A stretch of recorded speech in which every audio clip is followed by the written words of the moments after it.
What's up, bro? I got kicked.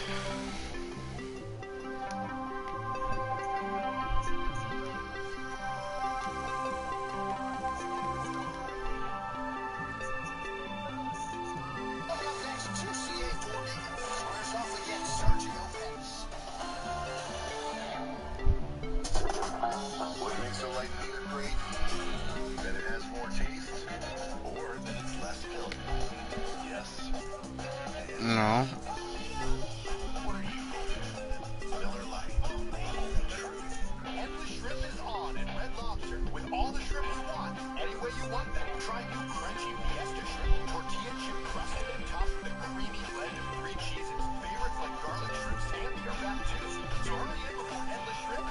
No. I ain't banned. I'm streaming right now. What's up? Yo, you know Yeah. I was here first. I was here first. Hey, you rocking Toyo tires? Yeah, Toyos as well. So we both got Toyos. How do you want to handle this thing?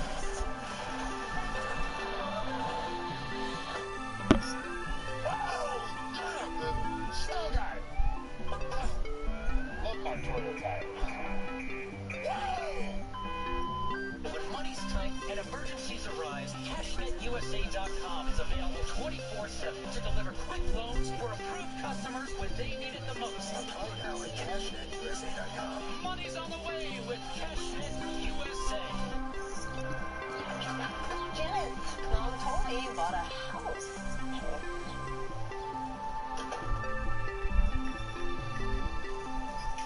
So now that you have a house, you can use HomeCourt Explorer. Quiet, I'm blasting my quads. Janice, look, I'm in a meeting. Janice, look. Look, I'm looking. It's easy. You just answer some simple questions online and you get coverage options to choose from. You're ruining my workout. Cycling is my passion.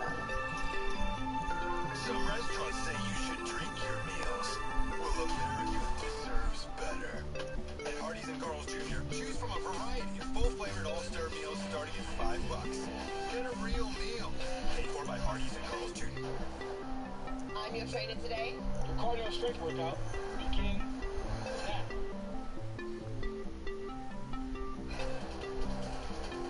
Tight core, those knees up.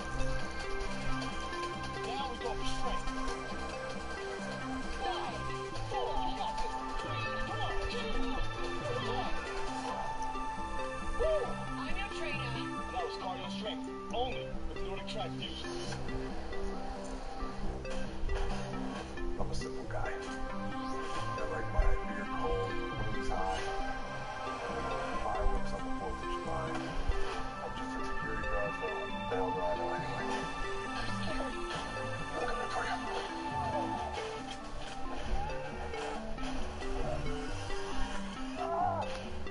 Pete.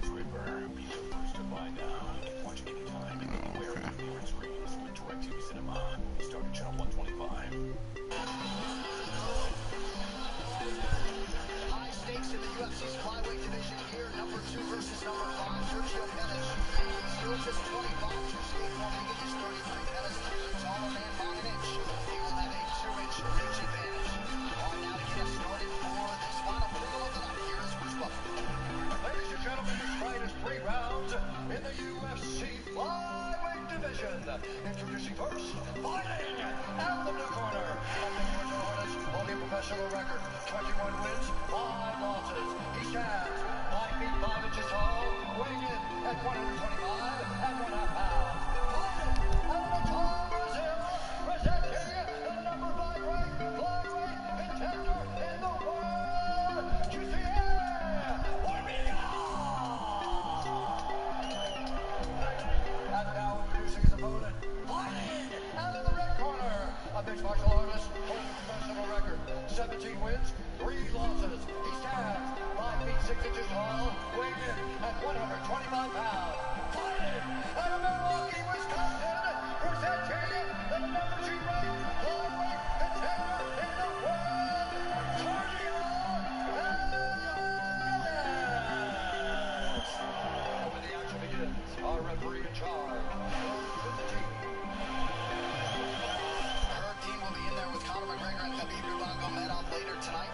Here he is there with Sergio Pettis.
No.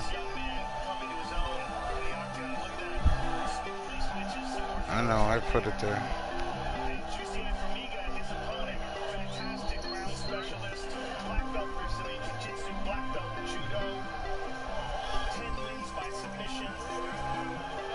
No, it's not that. It's because I don't want to get banned. I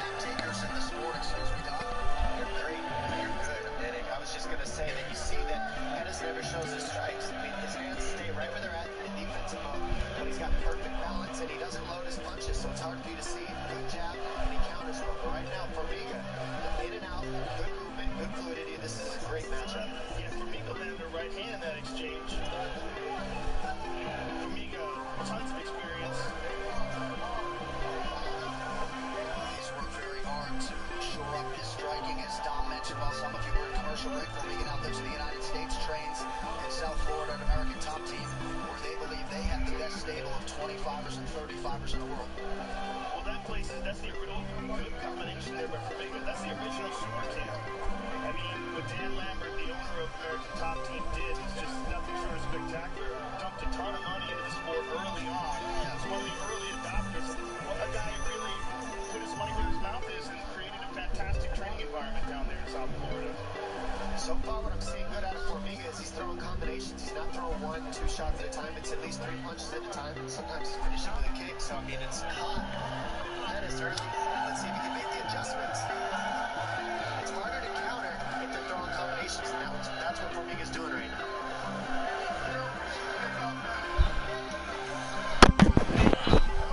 Oh, that boy Pettis. For 10 fights with himself at 13 years old, almost around dreaming of the UFC. That boy Pettis a goat, Trying to get nigga. a night UFC win here tonight. And potentially set up his first crack at the UFC title. Both men have fought the current champion. Sergio lost the unanimous decision, but Formiga lost a split decision. Very close fight. But I think it's very safe to say that you're dealing with this different Henry All right. Cejudo now. And Formiga, that was one of the first things he said, that Henry has improved a lot since their meeting, but so have I. That was a good right hand counter there by Formiga.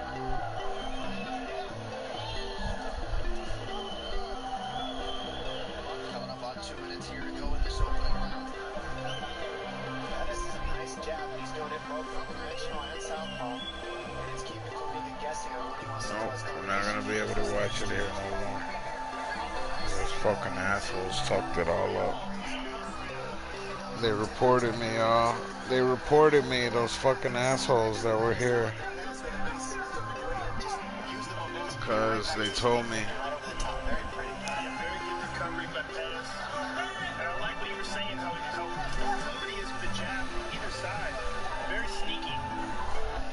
Yeah.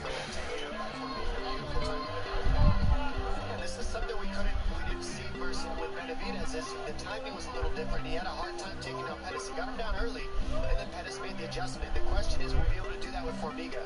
And will he get away from Formiga after this one takedown? Because, I mean, from here, Formiga can burn the clock and possibly win this round with this takedown in the way that he landed some strikes. No, but you can hear it, right? And how good is that? As long as you can hear it up to the moment, you'll take it, right?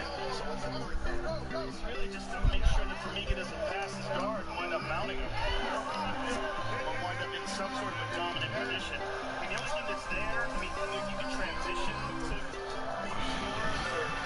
or guillotine, but even then, you're going to have to let go of that body triangle. You're essentially trying to hold the breathing and keep the guy in place. You see Formiga's starting to pass right now.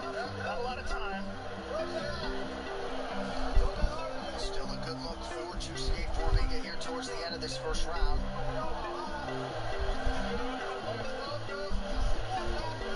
More crowd control for Formiga here, I believe, than Benavidez had in the entire fight with Pettis back in June. Round 2, Formiga and Pettis after that. Endless Shrimp is back at Red Lobster with all the shrimp you want, any way you want them. There's new sesame ginger grilled shrimp with savory soy ginger sauce and sprinkled Asian seasoning, and favorites like garlic shrimp scampi. But Endless Shrimp won't last endlessly, so hurry in. It's back. that asshole's back in this chat again. Tyrone fucked your mom. Only at Taco Bell. Look around. With artificial intelligence, we are not crawling or walking. We are flying. Microsoft AI helps an architect bring history back to life. This is now. AI helps farmers grow more food with less resources. And engineers explores how AI can help the deaf see sound. Innovation creates tomorrow, and tomorrow is here.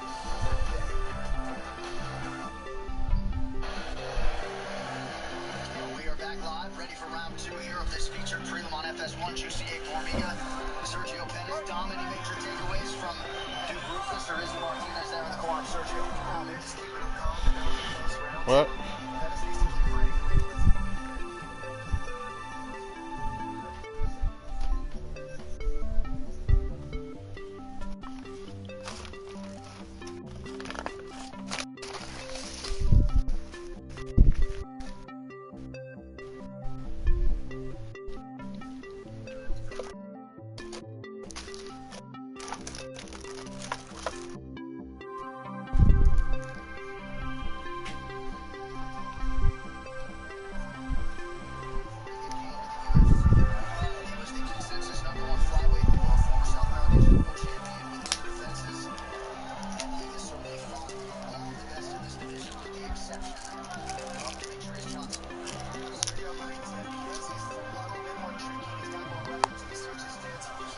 Right?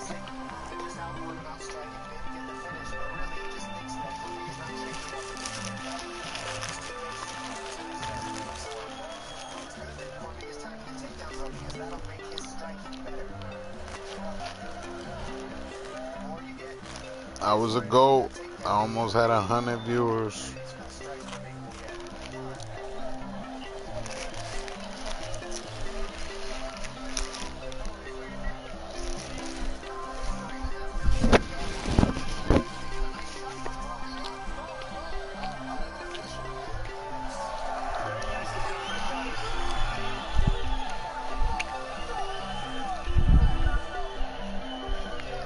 He doesn't waste a lot of movements. I mean, everything he does is just one movement, get in and out, technical, jab lands, doesn't waste a lot of energy, doesn't use too many punches, just takes his shots and makes them land.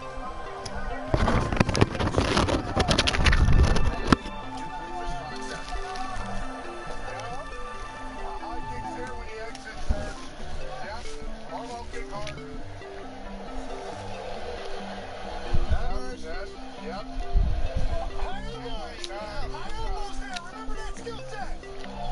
Number 3 jump kick.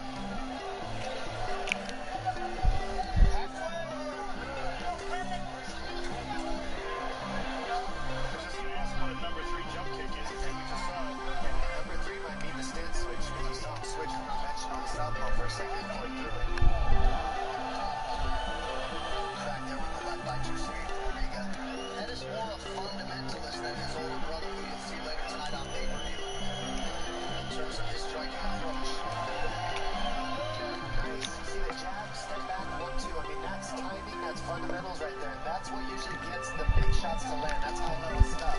Might not have landed big there, but that takes a couple reps of that before you get the timing and the speed on it. Sergio Dom, Juicy A, again, I like how remember that single to get the clinch. That's the second time he used that single on Joe. What's cool about it is he's grabbing, he's not lifting, he's yanking it backwards with it, which takes away the whizzer. The whizzer is how you defend a single, and by yanking him back, he's taking that away, and then he's able to get behind him. Very slick single leg takedown from Formiga. Now, in between rounds, Pettis' corner was calling for him to immediately try to either sweep or stand up. Don't let this guy stay on top of you, but he's listening right now. He's leaving his legs out there, though. I mean, I don't know what kind of leg lock game Formiga has. He's mostly a strangulation expert. Yeah. This is where Formiga wants to fight, period. You just grind it out from the top position, run the clock, and look for big shots. Get the submission if Pettis makes a mistake. But the thing Pettis does well is he stays fundamentally sharp. You notice he doesn't let Formiga pass the guard. He doesn't let him do anything except stay basic. Now he's not getting up because he's not taking a lot of chances. advantage, but at the same time, he's also not taking tons of damage.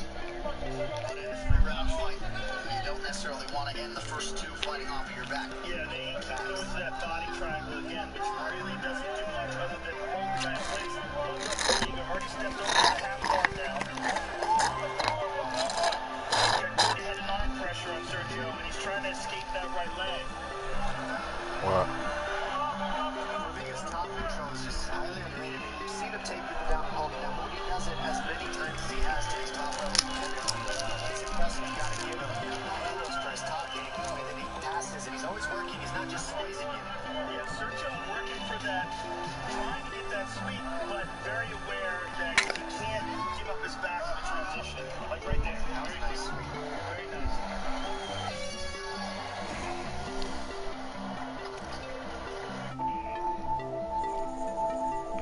Everybody wants a new, different, better world. Here's to the people who do what it takes to build it and keep it running. The people who understand that no matter what the question, the obstacle, or the challenge, there's only one answer. Let's do the work. Your microwave doesn't need another frozen meal, and neither do you. Only Carl's Jr. and Hardee's bring the heat with a variety of full-flavored all-star meals starting at $5.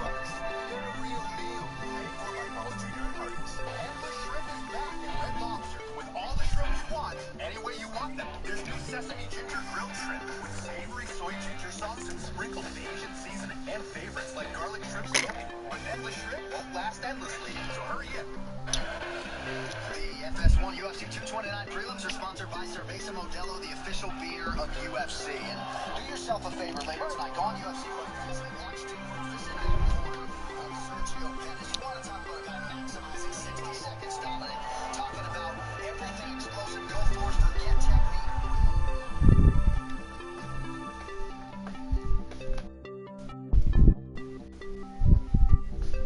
What?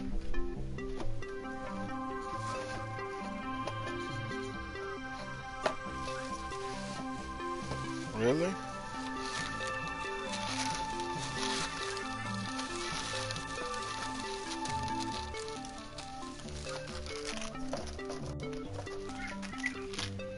A nice neighborhood. Yeah. Oh yeah.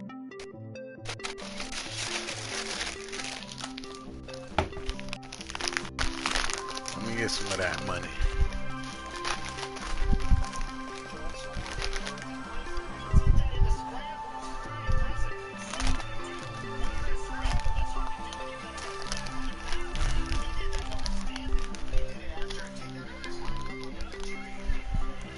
They're gonna watch. They're gonna watch, brother. I got a solid 10 in there. Because they want to hear what's going on in the world.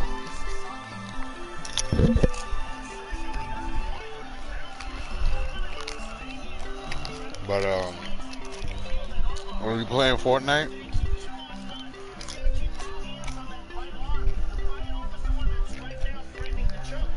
It takes so much energy to stand somebody's back like this. I know you know that, Joe, but honest for me, do it for so long. You can literally do this for 5 minutes. Like, this must be all the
Sergio with strikes here. I like how heartbeat's looking at it too. I love jiu-jitsu. Such a weird game when you have to play with your opponents. Do I stay out or wear them out? Well, Mr. Moore tried to get him off. It's a possibility for the finish for me. So that's why he can just stay here.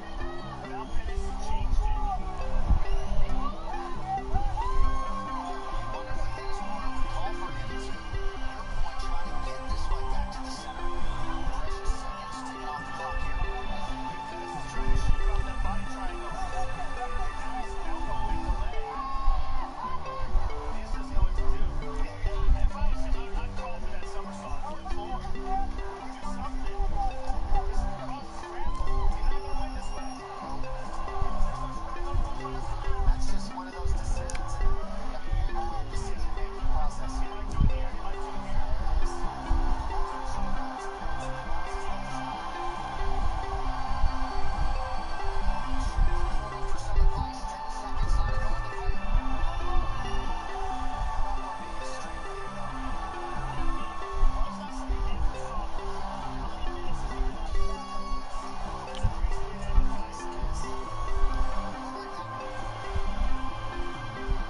When did it become okay for men to be lazy, softer, weaker,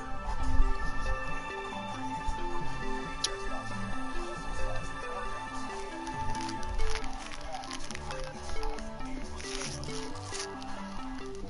There's a story out there. It's a financial story. Bankers and lenders are seeing it. Make sure you see it too. Get your free Experian financial profile only at Experian.com/profile. You know what I'm doing?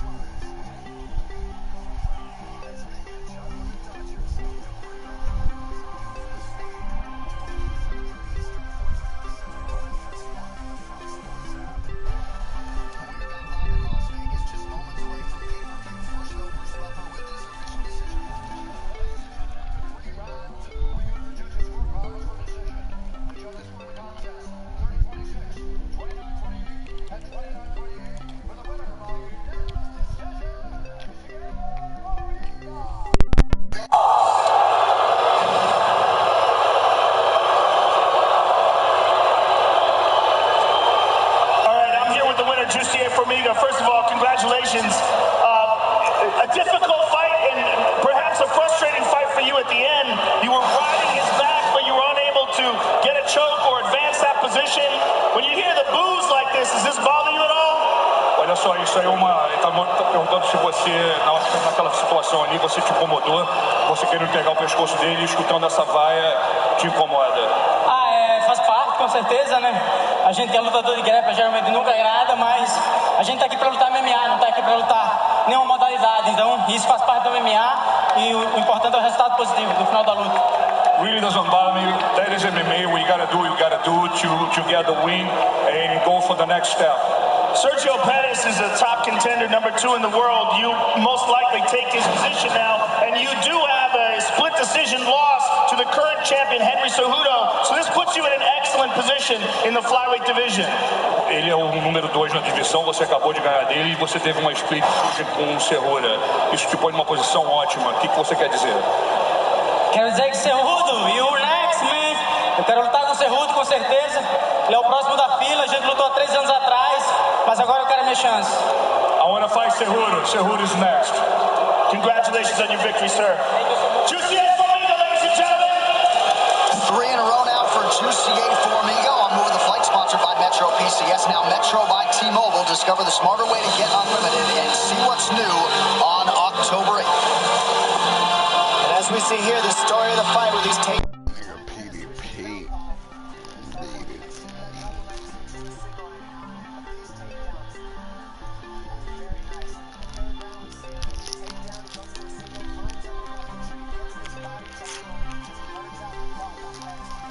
When before?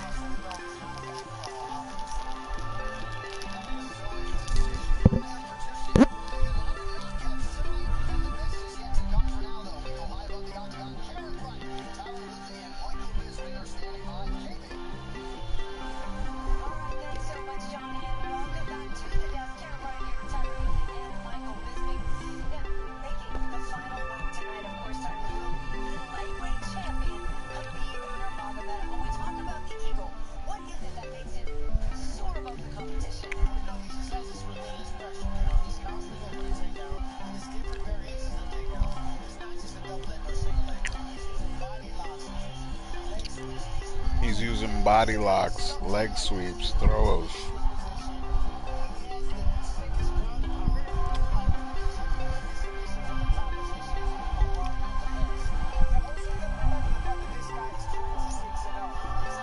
26 and oh, what? What?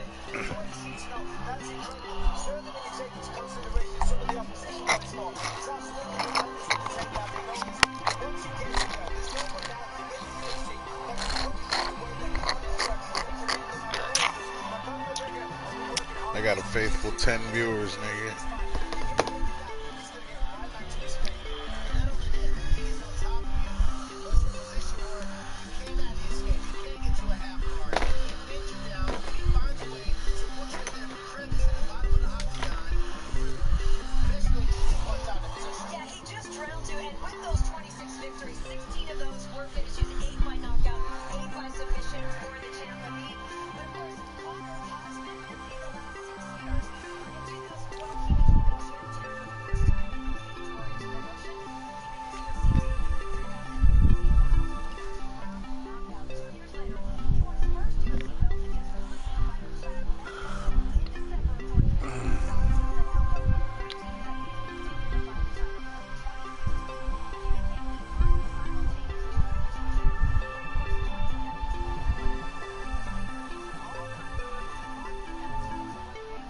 Am I what?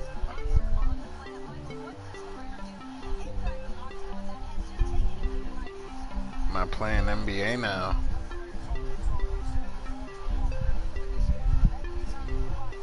I'm watching TV.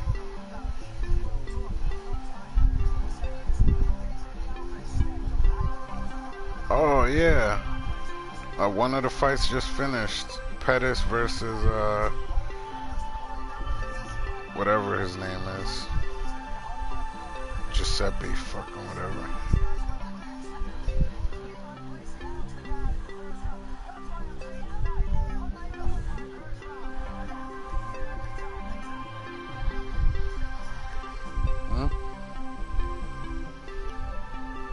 No.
He carried the heart of Dublin with him and made every fight vicarious for his countrymen, all for one and one for all, turning his punches into statements and any lingering doubts into sources of wonderment.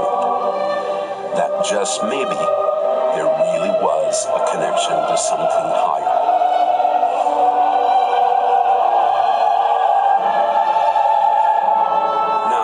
A new lightweight champion sits on the throne, not the embodiment of a successor, but the instrument in his own destiny. A punishing force from Dagestan, who has spent his whole life waiting for the moment he can truly begin his reign, by ripping apart the clover piece by piece, and tearing into the UFC's most famous body of work.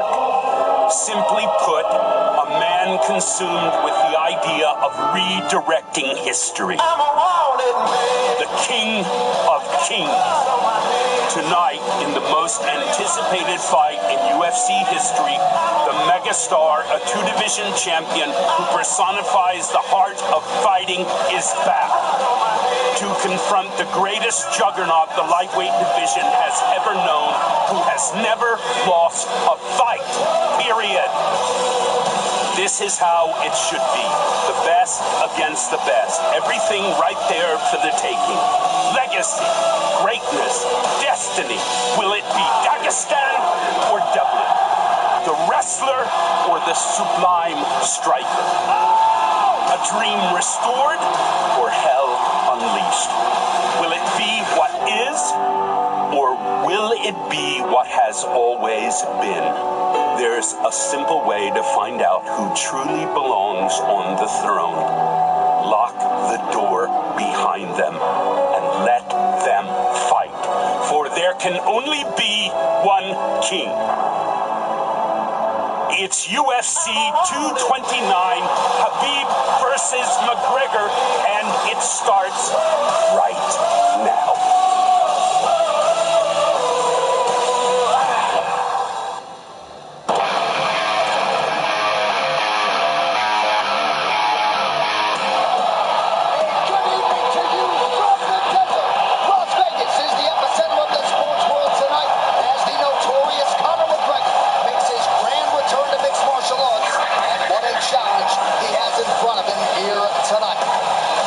Toshiba Plot has been hopping all week, crawling with the Russians, the Irish, and the rest.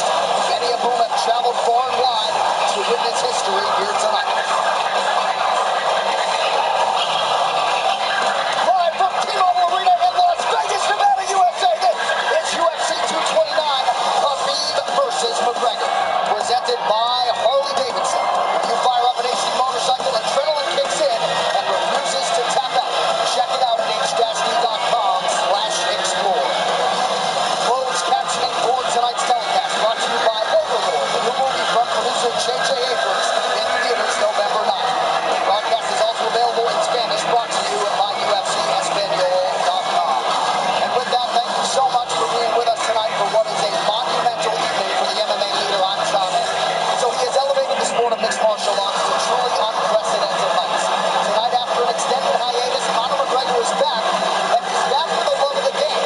But in this return, he draws the most dominant force in the game. That is one Khabib Nurmagomedov, who looks to leave Las Vegas the way he arrived, undefeated and undisputed as the greatest lightweight fighter on planet Earth. Thrilled to welcome in my broadcast partners, Joe Rogan, Dominic Cruz, and if Joe Rogan says this is the biggest fight in UFC history, that is good enough for me. This is a massive, massive event, not just for mixed martial arts. This is a massive cultural event. This is a massive international event. It's a fight between an undefeated champion who makes men who are world-class fighters look like they have no business being in the octagon with him, and a guy in Conor McGregor who has transcended the sport. You have a man in Khabib Nurmagomedov who's been wrestling with bears since he was a child, versus the Irish gorilla who's been knocking people out with one punch. What else can you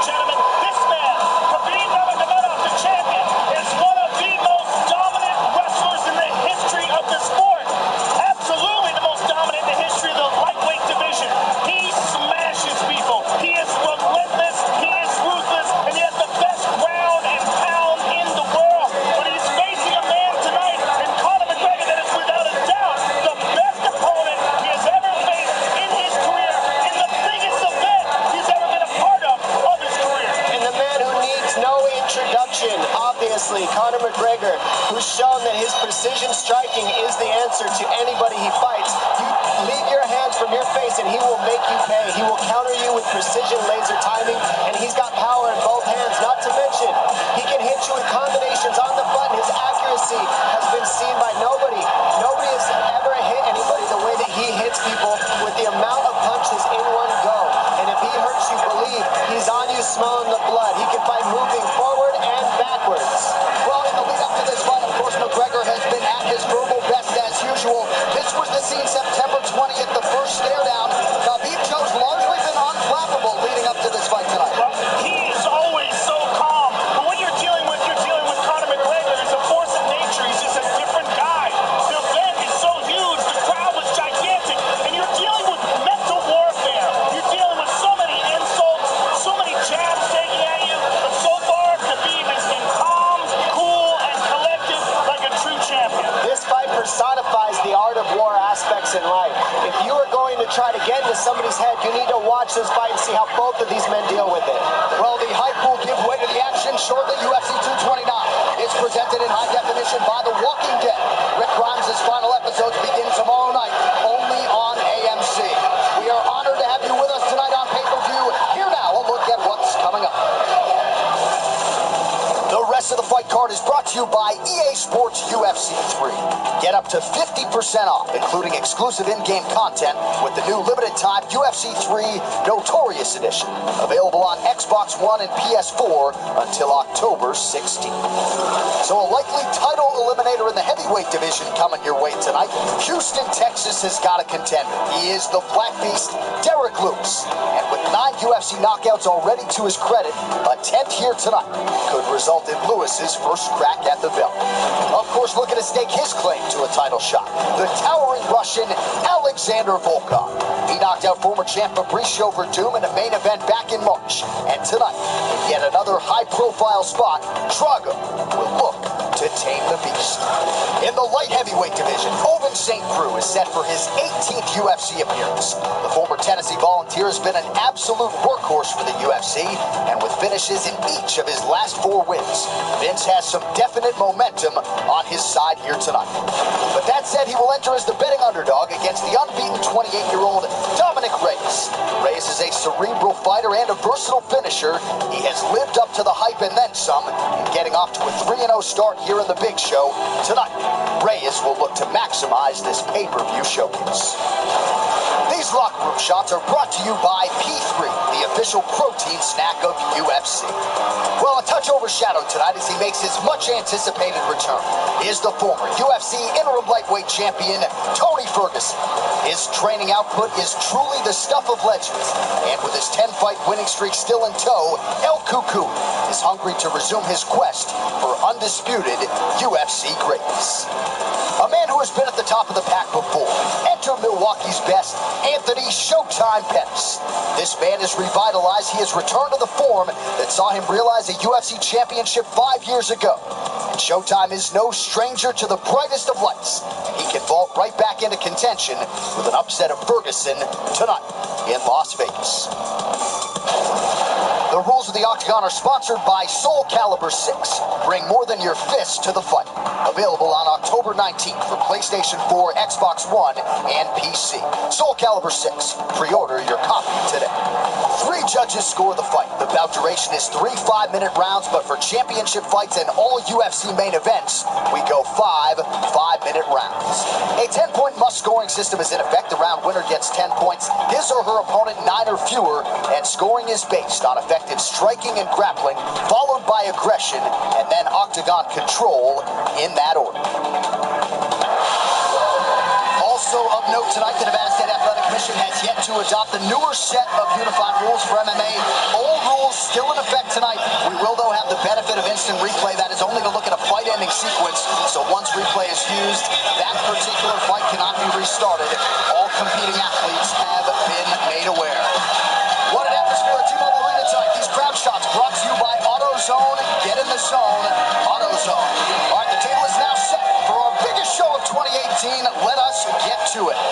Well, few women have more world-class experience than Felice Herrig and Michelle Watterson tonight. A high-profile opportunity for them to put it to good use. At home, a bonus contender. Veteran strawweights Michelle Waterson and Felice Herrig have built their resumes the old-fashioned way by facing the best of the best. Tonight, the two will finally meet on the greatest proving ground in the sport. I train for this, I'm prepared for this, and I do train very hard, so I am very prepared. I'm prepared for a war, and I embrace it. I'm excited to fight Felice. Her and I have been on this journey for a very long time, and it's about time that we meet in the octagon. Initially known for her stellar kickboxing game, Felice Herrig has evolved over the years into a dangerous threat everywhere an MMA fight can go. And with wins in 4 of her last 5 bouts, Lil Bulldog is proving she's on the verge of a title run. It's okay if Michelle underestimates me. It's okay if Michelle is confident. At the end of the night, the better woman is going to win, and I believe that woman is me.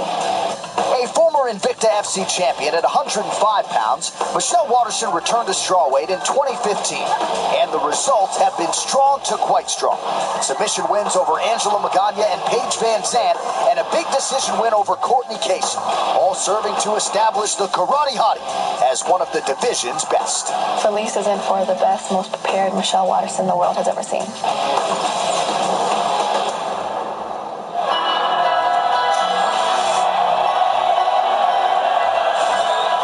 So here is the number 9 ranked strawweight contender, Felice Herrig, arriving at the biggest fight of her professional life. Tonight's fighter walkouts are brought to you by P3, the official protein snack of UFC. And it really has been amazing, Joe, to see the evolution of Felice Herrig. She's never been finished as a pro and continues to evolve and put her MMA game together. She really does. Her endurance has increased. Her grappling ability has increased. Her grappling coach behind her there, Jeff Curran. What's going on, bud?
like front leg side kicks, and started off her UFC career with 2 outstanding submission victories.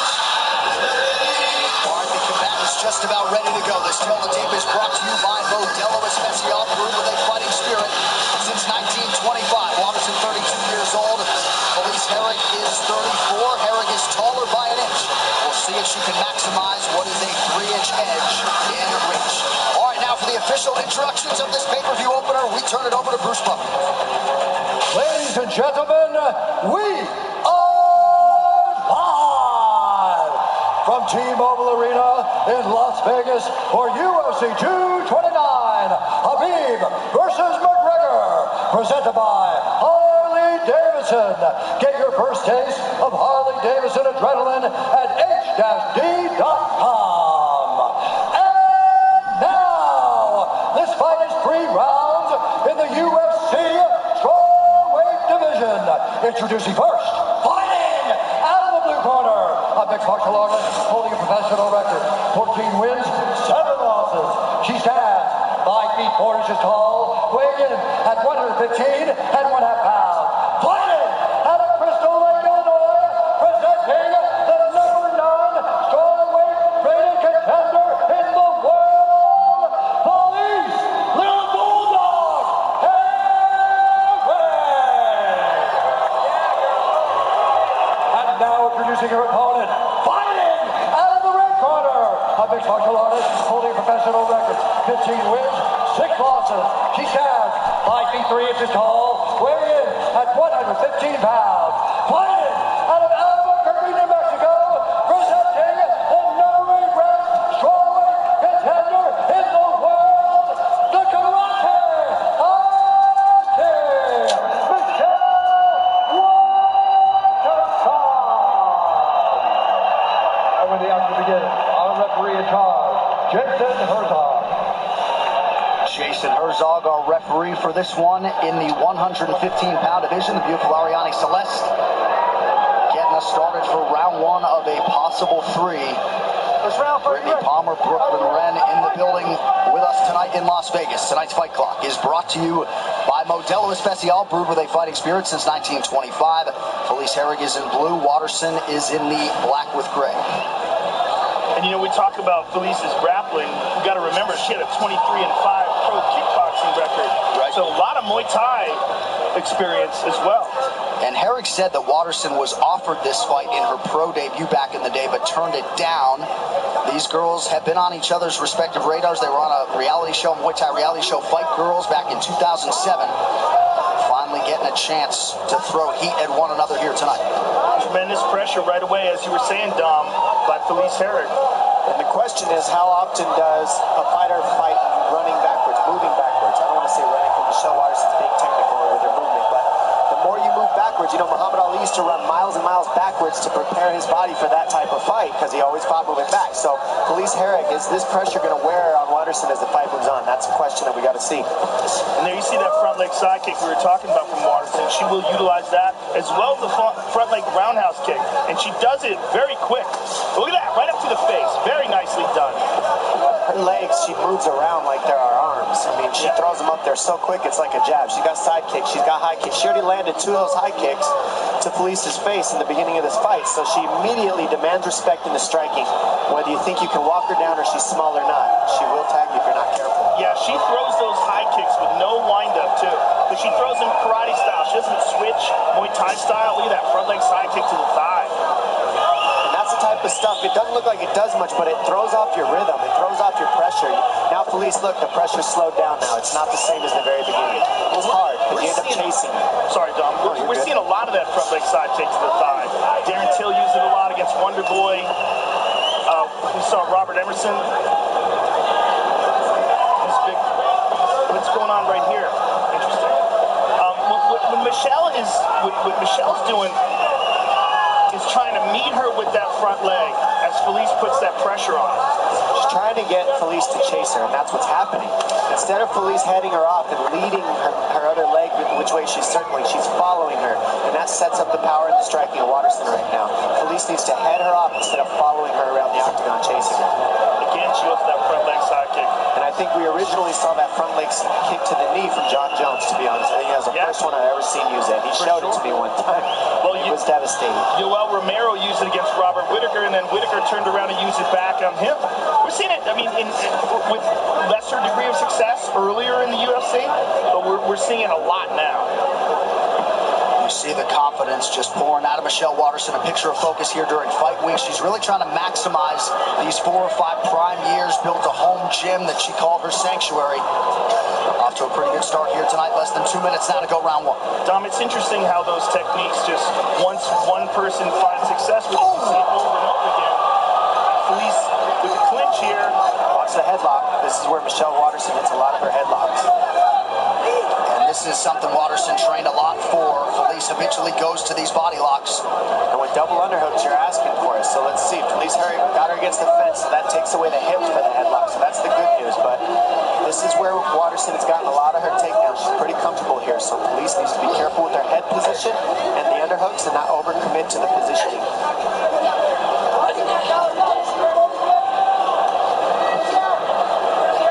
Things we were saying about Felice is that she's very physically strong and she likes to impose that strength and let her opponents know just how much horsepower she's got. She's been doing this an extremely long time, Harry. She's got tons of experience and her grappling has gotten so much better over the years. So I hope this goes to the ground. These ladies are both very well rounded. Yeah, good elbow in there by Waterson.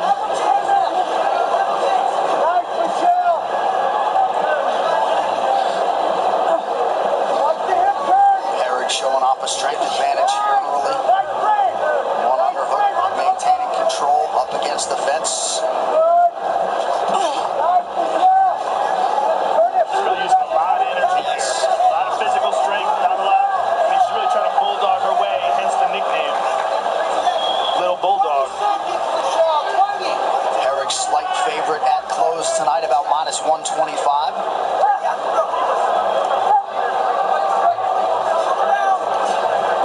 Generally aren't that comfortable when somebody has double underhooks on them, but Waterson, really good balance, strong core, and she's able to not give up a takedown there, which is surprising. Good knee to the neck there by Waterson. Good shot off the clinch. Yep, nice stick by Waterson at the end of the round. Tonight's Corner Cam is brought to you by Body Armor. Switch to Body Armor, the official sports drink of UFC. More natural, more electrolytes, better sports drink. Grab yours at participating Speedway stores.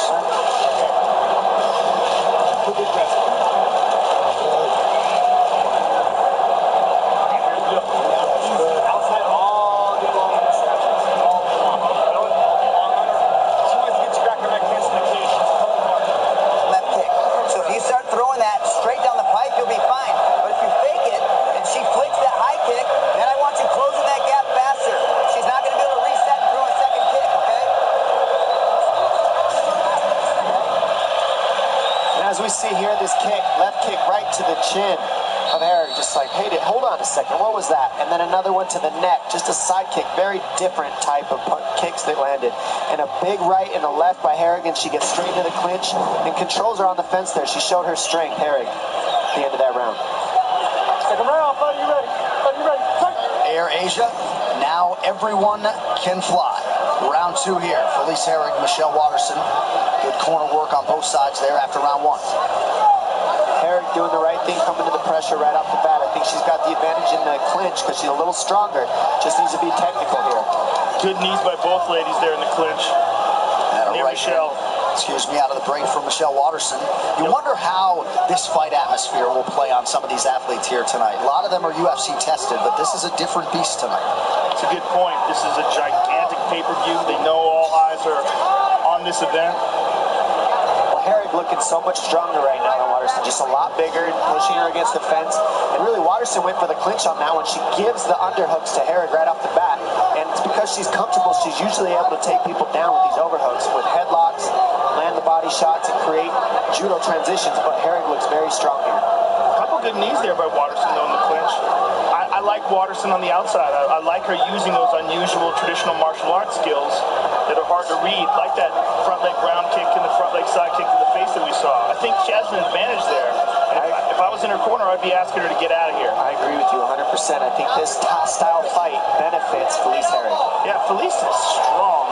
You look at that girl, she's jacked. And she loves it. Yeah, she loves this kind of fighting. And what I love is Michelle Waterson's a little shorter, so that is when you want to utilize the underhooks the most if you're Felice Herrig, because you can jack her up off the ground, and that's why you're not seeing Waterson be able to land the headlocks and the throws, is because Herrig's getting the underhooks and lifting her up off the floor because she's a little taller with those underhooks. So Jeff Curran's idea of this fight was to have Felice use this kind of style, force some sort of a clinch takedown situation. They think she will shine in the grappling if it goes to the ground. That's what he was saying, yes. The game plan seems to be going. That was a nice elbow there by Waterson, though. Yeah, she keeps going back to the well with those elbows, particularly out of the break. 3 minutes. Over and out to go in round 2. And there's that round kick again. Man. That kick is powerful. She's slick with it, too.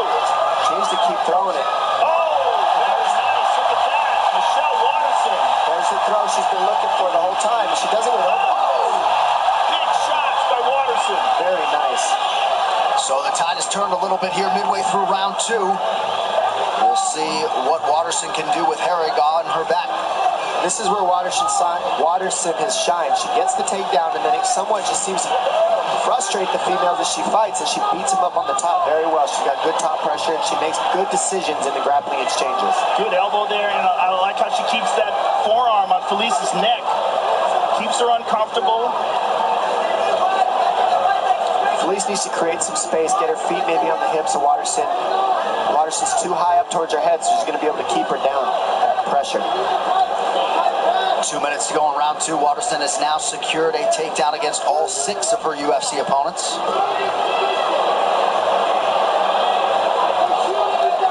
Herrig breathing heavy, mouth open.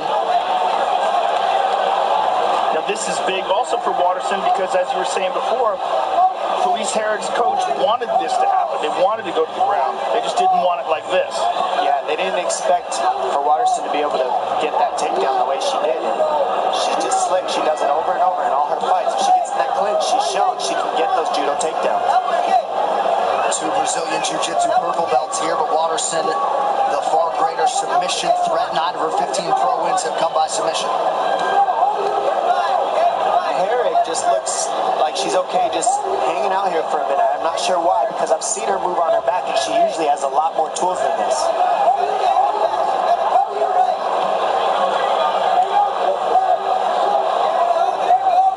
She's posturing up now. Full guard now. Better position for Herrig, but not a lot of time to work.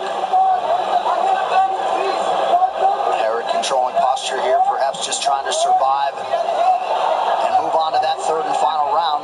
Waterson has stayed pretty busy here inside the guard. Waterson's got her smashed up against the cage.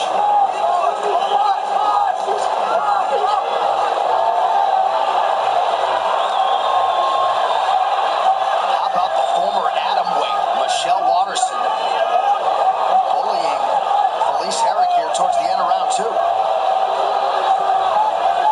Put herself into a triangle situation, spotted it at the last second. Waterson got that right hand in there. Yeah, not a good round for Felice Herrig, but a very good one for Michelle Waterson. Again, almost in a triangle situation. 10 minutes down, 5 to go. Tonight's Corner Cam is brought to you by Body Armor. Switch to Body Armor, the official sports drink of UFC. More natural, more electrolytes, better sports drink. Grab yours at participating Speedway stores. Sit out. Good? Okay. Pretty deep breath. Control that breathing. We can get her on the guard, so this is the thing. If she takes you down again, we're getting right after it. You hear me? But you can win with the boxing. You have to just keep cutting her off an angle. Start landing hard shots. I'm telling you, your left hook hit. Your left hook landed. She's going to try to point you and move, point you and move. If we clinch with her, she's got a good hip, good hips, good reversal, good low center of gravity, right? It's a little difficult right now to get low on her, so. And here we see Waterson with a nice elbow, and there's another one right there on the clinch. Now here's the throw. Look at this. Beautifully done by Michelle Waterson. All right, round 3 brought to you by P3, the official protein snack of UFC. Big deep breath from Felice Herrig. We'll see if she can rally here after a difficult round 2. Jeff Curran putting a lot of different things in the ear of Herrig after that round.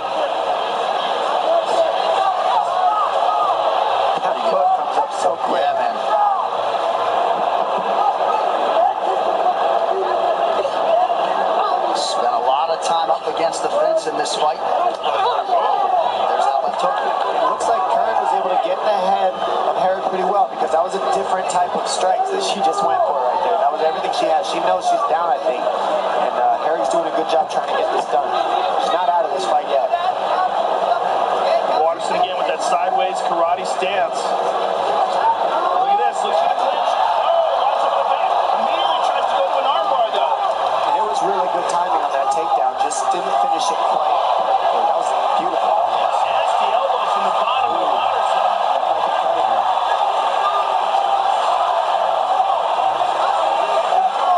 Waterson would appear to be the fresher fighter here with less than 4 minutes to go in this one. This is what Curran wanted right here, so this is what they wanted on their team. Let's see what Herrig can do with this top position. And Waterson, she's climbing up Felice's back with those legs. Look at these elbows.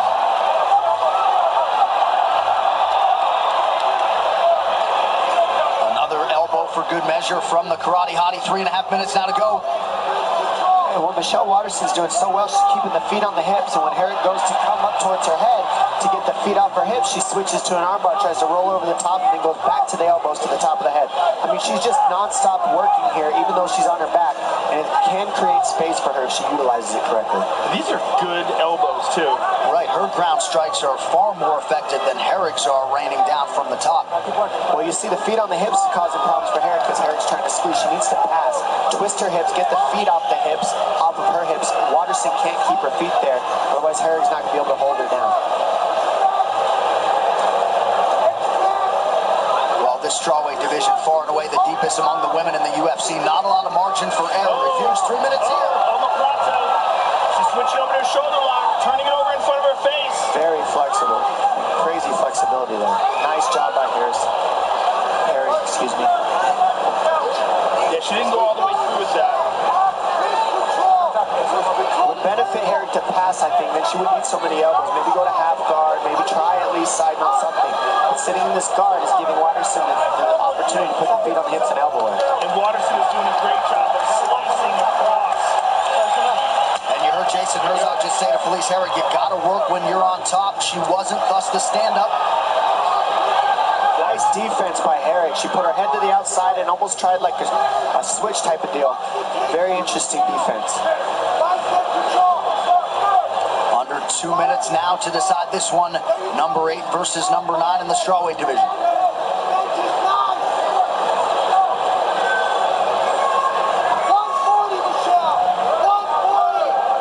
Body lock now for Herrig. But you heard Jeff Curran laud the hips of Michelle Waterson.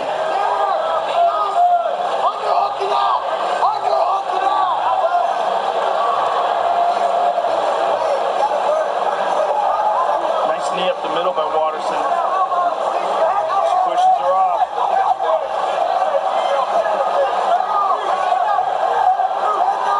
Waterson circling away from that power left of Herrig.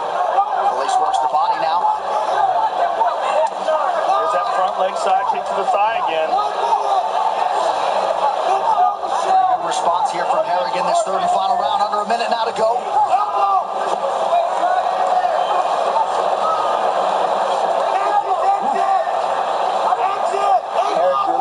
Herrig really making good decisions. She did a good job defending that takedown. She really needs to up the offense here, though. She's really going to get this decision. Those kicks have just really landed so many times in this fight.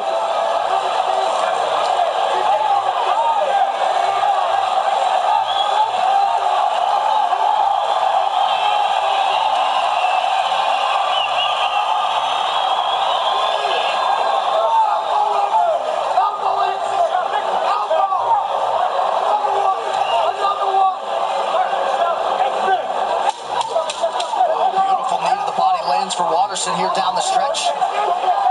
Fence grab from Herrig. Herzog all over it. And there's Waterson going back to the elbow. Another strong showcase for this 115-pound division. Michelle Waterson and Felice Herrig go the distance tonight.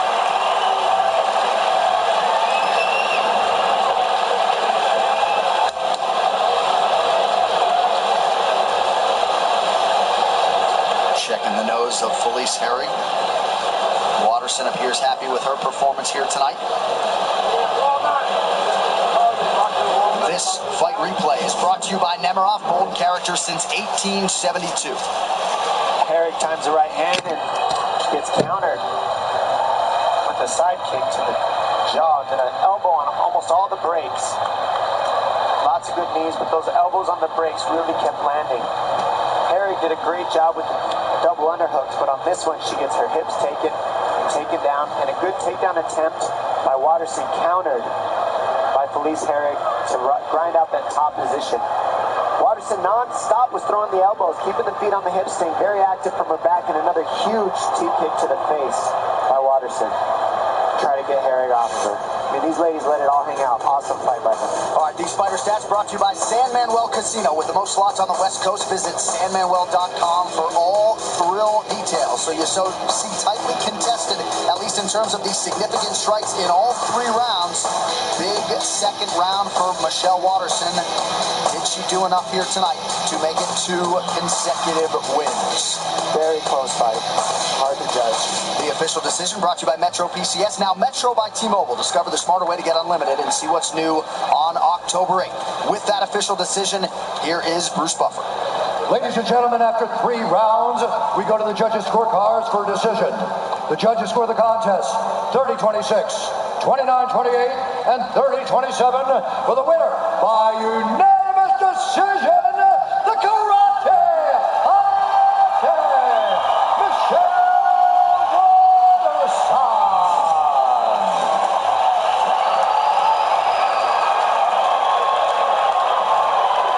Congratulations. I'm here with Michelle Waterson. Congratulations on an excellent victory over a very tough Felice Herrig. And you used all your skills tonight, your traditional martial arts skills, your ground skills. How satisfying is this victory? I listened to you guys talk about who should be in contention for that belt, and it disappoints me that I'm not in that talk. So I wanted to come here tonight and show that I'm well-rounded mixed martial artist. I have 2 goals. I want to be a superhero in the cage, and I want to be a superstar on the big screen. I want to be the first UFC champ that's a mom. Well, you certainly have the potential to do that, and this was a contest between 2 top 10 contenders, so you will move up and you will get closer to that ever-elusive shot at the title. Give us your thoughts on how this fight played out. I just want to thank Felice, because her and I have been in this game for a really long time, over a decade, and it's hard to keep your mind sharp and stay hungry when you're in it for that long. So thank you, Felice, for taking the fight and allowing me to share part of my life with you. I'm just excited. I'm excited that I'm able to start utilizing the things that I learned at practice underneath these bright lights. Will you continue to improve? Thank you very much for an excellent fight. We look forward to seeing you again. Michelle Waterson, ladies and gentlemen. And what a bond it is between Michelle Waterson and her daughter, Araya. And what a performance tonight. That post-fight interview brought to you by EA Sports UFC 3. Get up to 50% off, including exclusive in-game content with the new limited-time UFC 3 Notorious Edition, available on Xbox One and PS4 until October 16th. The unauthorized reproduction or distribution of this copyright work is illegal and punishable under law. Tonight's locker room shots are brought to you by P3, the official protein snack of UFC. And don't look now, but Derek Lewis has won 8 of his last 9 overall. He is a fighter the fans have certainly rallied around tonight. Could very well be a game changer for the Black Beast if he can turn back the challenge of Russian riser Alexander Volkov. Drago may not have Lewis's UFC experience on paper, but he has been there. He has done that. 30-6 as an MMA pro and chasing a 7th consecutive win here in Vegas tonight. UFC 229, Khabib versus McGregor, is brought to you by Modelo Especial. Since 1925, we've proved that it doesn't matter where you come from, it matters what you're made of. Modelo Especial, brewed with a fighting spirit.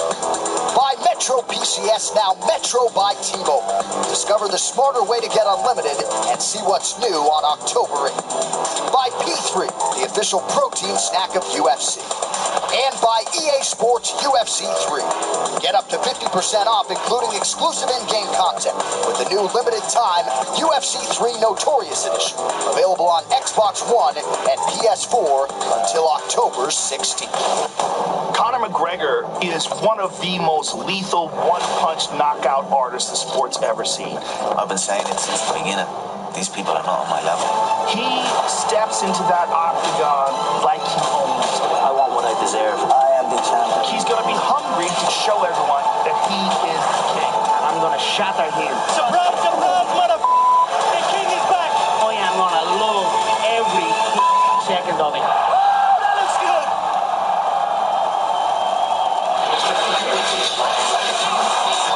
All right, as we get you primed for our next bout, these fighter rankings brought to you by EA Sports UFC 3. Get up to 50% off, including exclusive in-game content with the new limited time UFC 3 Notorious Edition, available on Xbox One and PS4 until October 16th.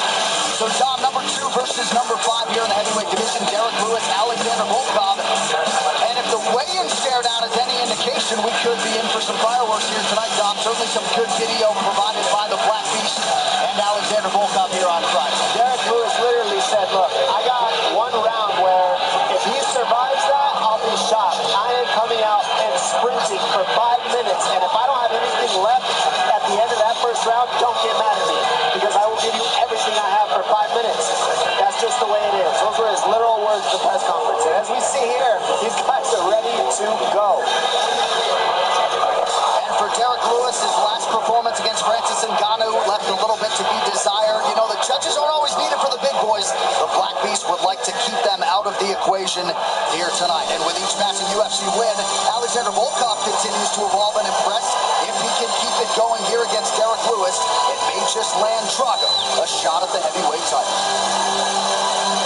When top 5 heavyweight contenders Derek Lewis and Alexander Volkov meet in the octagon tonight, the stage is set for perhaps the division's most important non-championship clash of 2018, with the winner expected to have a solid case to challenge for the title next year. I believe this fight right here does have the potential to be fight of the night, because I will be pushing the pace going forward and trying to finish this guy.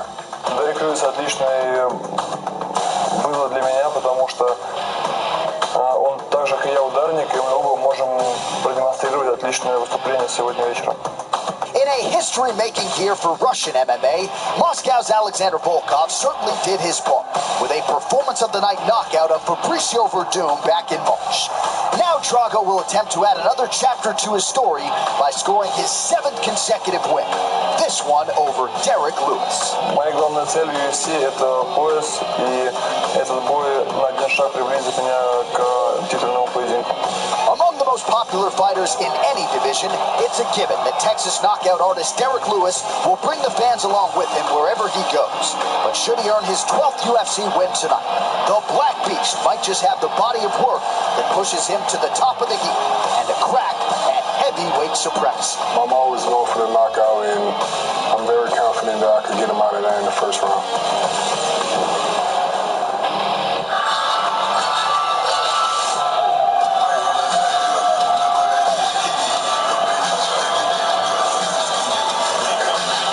So the spotlight has landed on Alexander Volkov here tonight. And Joe, when Stipe Miocic and Daniel Cormier fought for the heavyweight title in July, the backup plan was Alexander Volkov. He was brought in to make weight in case one of those guys couldn't compete.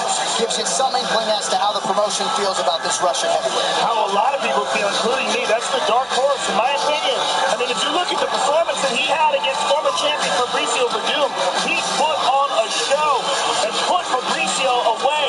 He is a gigantic man, long and tall, very difficult to deal with, and a tremendous amount of experience both in the UFC and outside of it.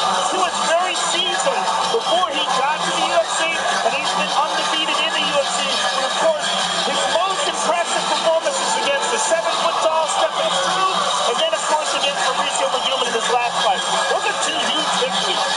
What I like about Volkov is look at his size, look at his stature, and he never gets tired. He focuses on his conditioning. I've seen him go fight after fight, and he does. Right when you think he's starting to get tired, it's like he gets a second wind and just starts throwing knees up the middle, elbows, everything you can think of. This guy comes in shape, and he's got the body and the strength behind it. And he just said he just earned ground game yet, so I'm very interested to see what if he decides to take it down. What can he do to somebody like Derek Lewis on his back? And what about those knees with Derek Lewis leaning over the top of his lead leg the way that he does? Can he land those? Can he see a counter there? I'm very interested to step through this guy and see how he shows up against a brawler like Derek Lewis. Volkov, former three-time Pancration champ of Moscow, and one global heavyweight champ back in 2016. He could be one win away from a shot at that elusive UFC heavyweight gold.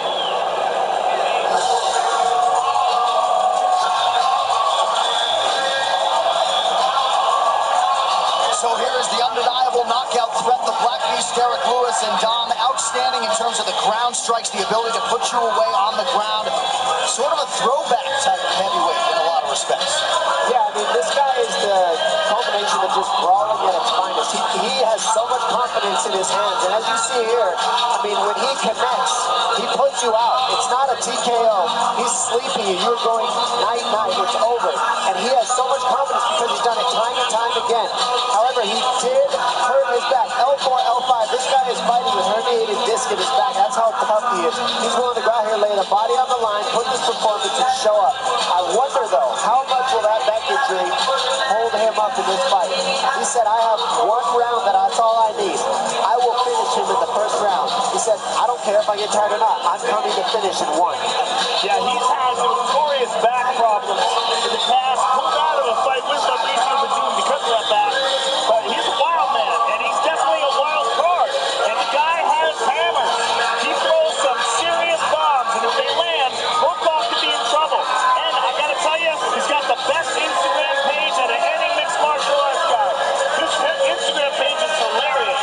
If there's a crazy video on the internet and you're looking for it, go to Derek Lewis's Instagram. He's got it on there until it gets pulled off the internet. Right, until they pull it down. The Black Beast has touched down inside the octagon. Alexander Volkov, the challenge snipe. This tale to take brought to you by Modelo Especial. Brewed with a fighting spirit since 1925. Derek Lewis, 33 years old. Alexander Volkov will be 30 later this month. Volkov, the taller man by 4 inches. Slightly less pronounced in the reach department, where Volkov will have a 1-inch advantage. All right, now for the particulars. Back inside to the venerable Bruce Buffer. Ladies and gentlemen, this fight is 3 rounds in the UFC heavyweight division. Introducing first, fighting out of the blue corner, a mixed martial artist holding a professional record, 30 wins, 6 losses. He stands 6 feet 7 inches tall, weighing in at 251 pounds. Fighting out of Moscow, Russia, presenting the number 5 ranked heavyweight contender in the world, Alexander Drago Volkov. And now introducing his opponent, fighting out of the red corner, a brawler holding a professional record, 20 wins, 5 losses, 1 no contest. He stands 6 feet 3 inches tall, weighing in at 265 and 1/2 pounds. Fighting out of Houston, Texas, presenting the number 2 ranked heavyweight contender in the world, Derek the Black Beast Lewis. And when the action begins, our referee in charge, Herb Dean. Herb Dean, our referee for this one in the heavyweight division. Brittany Palmer, thank you very much. High stakes here for Derek Lewis and his counterpart, Alexander Volkov. Tonight's Fight Clock is brought to you by Modelo Especial, brewed with a fighting spirit since 1925. Lewis is in black, Alexander Volkov in gray. That fight that Lewis had against Werdum was October 2017, and Derek forced to pull out just a few hours before the fight, but he's worked hard on his posture. He's stretching pre and post workout now, and feels like his back hasn't felt this good in years. We'll see if it pays dividends tonight. Well, there's been a lot of guys with back injuries, but you got to wonder what he could do to fix that, whether it's surgically or through some sort of long-term therapy, but he continues to fight. It's very difficult to train when you have that kind of an injury. Right. Almost impossible, Joe. The fact that he said it limited his training a lot, so I'm curious to see what kind of output he has even in his first round. Did you ask him what he does to supplement with it? He doesn't have any supplements. He just says, I got a round that I'm going to try to take this guy out in. That's what he said. So let's see what happens here. He got tagged. Front kick to the body. He's hurt. Body shot punches and the teep kick to the belly already hurts so bad. Lewis loads up, nothing doing there. Strong start for Drago. Not going to go out easy, Derek Lewis. I'm not going to make this easy. Drago just shook his left hand. Oh, God. Counter right from Volkov. Right uppercut. Lands. Derek Lewis trying to tough it out. Something might have hurt his eye or his nose because you don't react like that unless it lands really wrong. I'm not sure. See, his eye might be, it could be his orbital, but he's toughing it out. He don't care. Let's see what happens here. Pay attention to Volkov's left hand. He was shaking it earlier. He accidentally poked him. Good sportsmanship by Volkov to even say that. Yeah. He could have kept going. Nobody would have known. Volkov's pointing to his mouth, though. What? He's saying that he fish hooked him? Ready to fight? He's saying something. Why are you stopping the fight? It's okay. It's time to fight. I'm not exactly sure what he said. I think he was saying that Volkov was stopping it himself, but there was no eye poke. He just stopped because he thought he was poking him in the eye. Volkov could have kept going. Yeah, you can lose a fight for calling timeout. Yeah. 2 minutes have gone by. Volkov goes high with the kick, nothing doing. I may be mistaken, but I felt like he was pointing towards his mouth, saying that Derek Lewis like reached into his mouth or something. I don't know though. That was confusing. He's already landed some big shots to the body of Lewis, and he keeps going to the body with those punches and teep kicks. And I'm being told there was no eye poke, so Herb Dean largely did his job there. Volkov switching up the footwork here early. Where I'm sure the truck will isolate it. Wow, what a crazy looking takedown he attempted. Derek Lewis has had a penchant for fighting well, or at least surviving well off of his back in his UFC tenure. Trying to control posture here. Just over 2 minutes to go in our opening round. Lewis uses that underhook to get back up to his feet. Keep those hands tight. Oh, the hand that he said he needed to land, and there it is. He only needs one of those. And that's what makes Derek Lewis so fun to watch. Hammers. Big takedown. So the high amplitude takedown here from Alexander Volkov. Let's see what he can do with it. Short elbows.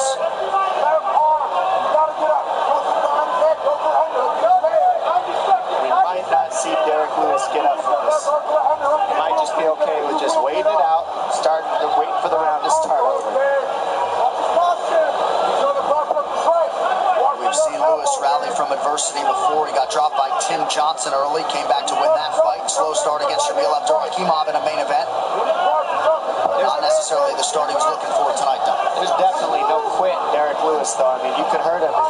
He could still knock you out with one punch, as you saw. He grabbed his eye, took 3 steps back. The second Volkov came at him, he threw an overhand right, almost got him. Volkov's taking his back here. This is that brown belt he was talking about there. Let's see if he can utilize it and get the finish here. He's got the back. He may switch to the arm. He may switch to the left arm. The way he's holding the wrist there. Definitely there, Joe. You're exactly right.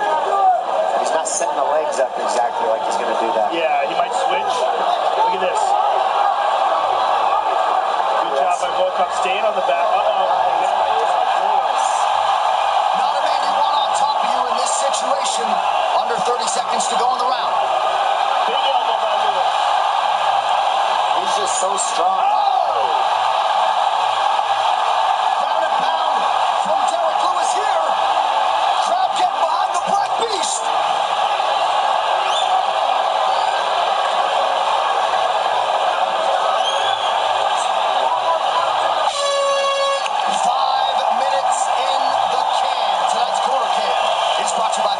Switch to Body Armor, the official sports drink of UFC. More natural, more electrolytes, better sports drink. Grab yours at participating Speedway stores. Bob Perez, take it away. Significant swelling to the left eye of Derek Lewis. I need you breathing. Here we go. Hold. All right. You're fighting in Volkov range. I need you fighting in Derek Lewis range. You have to stay inside of his kicking range, buddy. He's going to keep attacking the belly, okay? So we have to close that gap. Hands stay high, and you're hitting one shot at a time. I need fluidity in your strikes. I need a few punches. Go to the ground. He's giving that under every time. Big punch lands, and And as we saw, Volkov is the one who actually stops, but there was no eye poke. That was just the glove straight into the eye. And we saw here a big punch, and then he goes straight to the gut, and that hurt Derek Lewis. But how about the toughness? I mean, he came back, he did not quit. He's getting hit with big punches by Volkov. Gets put down a couple times, and then a nice takedown from a trip, a double underhook body lock trip here. Big ground and pound by Derek Lewis at the end of that round. He was able to reverse Volkov after that takedown and just land big shots to end that round. That's a tough round to score. UFC 229, Khabib versus McGregor is presented by Harley-Davidson. When you fire up an HD motorcycle, adrenaline kicks in and refuses to tap out. Check it out at h-d.com/explore. And Derek Lewis's corners are exactly right. Look how far out he is. I mean, that's Volkov range right there. You can't be eating those kicks, because what he'll do is he'll jab you, teep you, and kick you, and then when you run in, he's going to knee you or elbow you, and that's what we've seen so far. Derek Lewis needs to get in that pocket ASAP. Nice right hand. Oh, he stiffened up. Lewis covering up. Lewis looking tired. Yeah, he's in trouble. But he will always throw those. Always has that one, though. Always has that punch. And it looks like a potentially serious orbital injury for Derek Lewis that maybe is affecting him in the fight. That's the second time he's gone for that takedown. Yeah, the left eye does seem like it's swelling underneath the left eye, but what's interesting is they have the end swell on the right eye in between rounds, so that might be bothering him as well. I think it could be orbital, like you guys were saying. That's when you usually see people grabbing at their eye like that. It's supposed to be one of the most painful things you can do. Thank God I haven't dealt with it, but I could imagine that big hand of Volkov in my eye might do it too. You just keep moving that head, though. There's that right hand again, right to that eye. As a bantamweight, when you watch heavyweights fight, does it kind of freak you out how little they move? Well, that doesn't freak me out. It freaks me out how big and giant they are, that only one of those punches is just like, it'll probably knock me into next year. They're enormous. Oh, big jab. That was a Big jab. I mean, the human brain can only take so much pressure. I don't care how big you are. These guys are nailing each other. Air Asia, now everyone can fly. Volkov seemingly not in any rush when he has had Derek Lewis on the ropes. Continues to bide his time. 3 minutes now to go round two. Why? I just think he's got to be cautious because of that. Because Derek Lewis can always fire back and knock you into another dimension. Lewis's 9 UFC knockouts, tied for second most in UFC heavyweight history. 6 of those on the ground. Right now, Lewis is playing the game where he's pulling Volkov back into his power. You see him pulling? He's trying to get Volkov to come to him to land the big strike, but Volkov's not biting. What Volkov can do is start using some jabs, start using those teep kicks, start beating up the legs of Lewis. Don't just look in the mirror is what I call this. You're staring at the mirror, some fakes. Get Derek Lewis biting on something. Right now they're going speed for speed, shot for shot. There needs to be something in the middle to fill the gaps for these guys to offset each other. Nice, that can land all day. That's the type of stuff Volkov should be doing nonstop. Volkov switched stances quite a bit as well. You see him now, he's moved back to orthodox. He was fighting southpaw for a bit. I completely agree with you about attacking those legs. And the body. I mean, anytime he's hit Derek in the body, it almost seems to affect him. Pretty good counter right from Alexander Volkov. Much more of a volume guy than Derek Lewis is. If I'm Volkov, I'm firing left teep kicks to the gut of Derek Lewis for the rest of the fight. And then bring it high, just like he did there. Just keep going to the legs, keep going to the body. That'll drop Lewis's hands, take the wind out of his sails, and take away some of that power. He's going that front kick to the body over and over again here. Jabs and teep kicks all day will get the win for Volkov. And if Volkov fakes more, they'll have more offense. Nice job by Volkov using that length. You know, we talked a lot about Stefan Struve in the past, maybe not maximizing his length. Volkov uses it well. The Irish are already singing. Lewis at times can lull you into a false sense of not security but comfort, and then he comes with those lunch boxes. 45 seconds here in round two. Ooh. Beautiful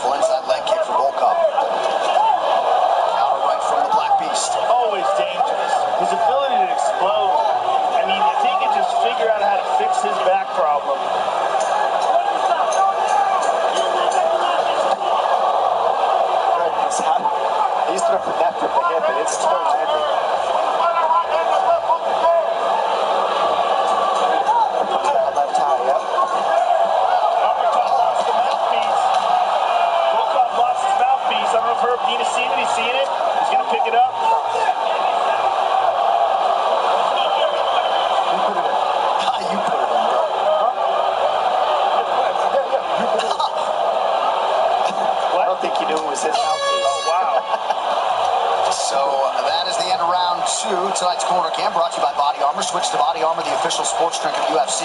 More natural, more electrolytes, better sports drink. Grab yours at participating Speedway stores. I need you to breathe for me, and I need you to listen like you never listened before, buddy. We are down 2 rounds, most important fight of your life. I need you to turn this up. You're just backing up, letting him play his range. He keeps attacking the belly. Close that gap. We have 0 to lose at this point. We're down 2. Kill or be killed. I need to finish this fight. It's the only shot we have, but you can't do it from the range that you're at. You can't do it backing up. I need you to push forward, get in his face, lock him up, put him on his back, and let's finish this fight. That 2-3 is there. He is dropping that right hand every time. And every time you throw that 2, that right hand drops. Come back with that 3. Come back with it. That's some rock solid advice from Derek Lewis's corner. Round 3 is brought to you by P3, the official protein snack of UFC. A huge 5 minutes here in terms of the landscape of this UFC heavyweight division. Derek Lewis, Alexander Volkov. We'll see who emerges here as heavyweight contender. Less than 5 minutes now to go. And his corner minced no words. And you can see Derek Lewis looking to unload bombs.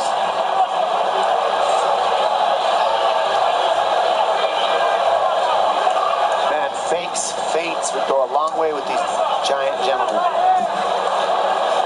Well, we saw some earlier from Volkov. We're just not seeing much anymore. You see how they're just staring and then going. So there's no break in rhythm, there's no timing. It's just like, all right, when you go, I'll be faster than you. No, I'll hit harder than you. He's giving them a little. There it goes. That's what he needs more of, those. And then teep kicks. Maybe go to the legs a little bit. Lewis playing the pull game. It's the 3rd time he's tried that takedown. And you fake the single and you step around. It's not high percentage takedown, but it does work in transition. But from the outside like that, not very utilized, I would say. Volkov going southpaw here. He wasn't going to engage Lewis there on the ground. Under 4 minutes to go.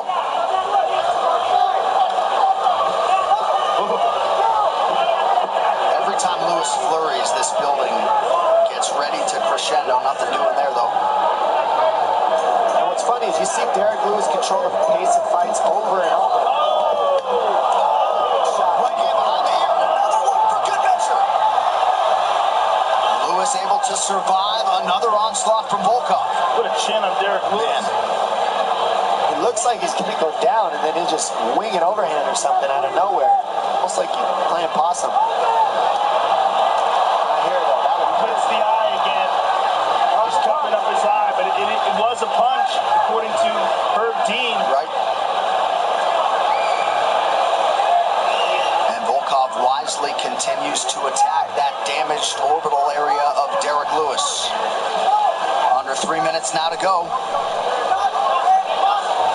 And how dangerous must Lewis actually be for Volkov to be taking this pace when he's got him hurt over and over and he's just so cautious? Well, he's so dangerous that Volkov thought that the mouthpiece wasn't his. Yeah. Good point. Well, Lewis came in, at least statistically, if you care, with the best striking defense among active heavyweights. So Volkov has certainly changed that percentage around a little bit tonight. When you get your mouthpiece knocked out and you don't know you got your mouthpiece knocked out, you try to hand it to your opponent. Like, here you go. You put this on, man. I don't want it. Those hurt. Those will work all night. That teep kick, go back and forth, and then throw a jab out there. You can just slowly chop down Lewis, because Lewis has no offense right now. He's only backing up. I think Lewis is just saving it for the last minute. I mean, that's all I can really think of here.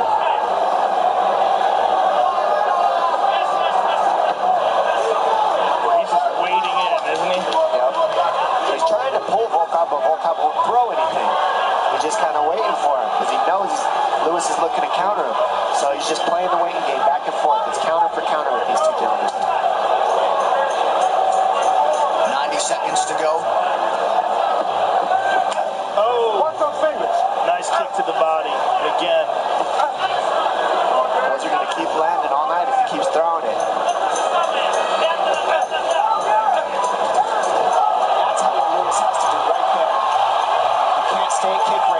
this is what he needs to do, and he's been waiting for the last minute here. As you can see, he's pressuring now. But if you're not going to be eating those kicks and those jabs, you got to keep going, and you got to keep pressuring. You got to keep Volkov on his heels. That's a big right from Derek Lewis. See how much the Black Beast has left in the tank, and if he can rally here down the stretch. He just eats stuff and looks at you. He doesn't even care. Yeah, he just kind of wobbles. He wobbles and then looks for a hammer.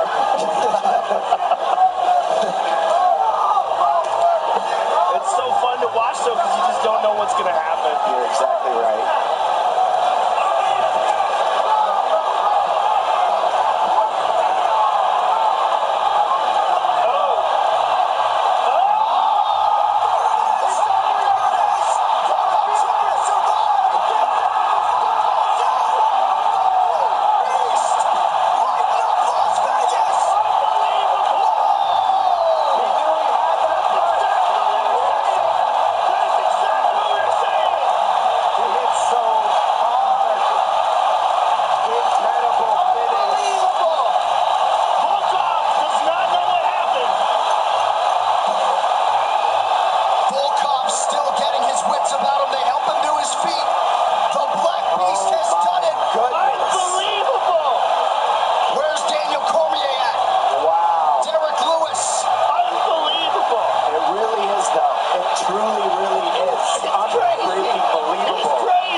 This man knows he had to tough it out and knew if he landed, it would be over. And he proved it. Look at that ground and pound. It's all over. He has that break-your-face-open type of power.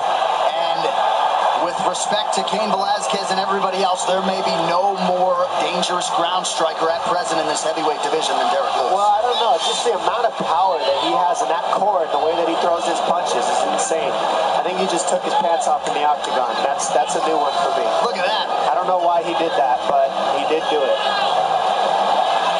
All right, the official decision is brought to you by Metro PCS. Now Metro by T-Mobile. Discover the smarter way to get unlimited and see what's new on October 8th. So Derek Lewis came in number 2 in the world. What a win for him tonight. Bruce Buffer to make it official. Ladies and gentlemen, referee Herb Dean has called a stop to this contest at 4 minutes, 49 seconds of the 3rd round. Declaring the winner by knockout, Derek the Black Beast Lewis.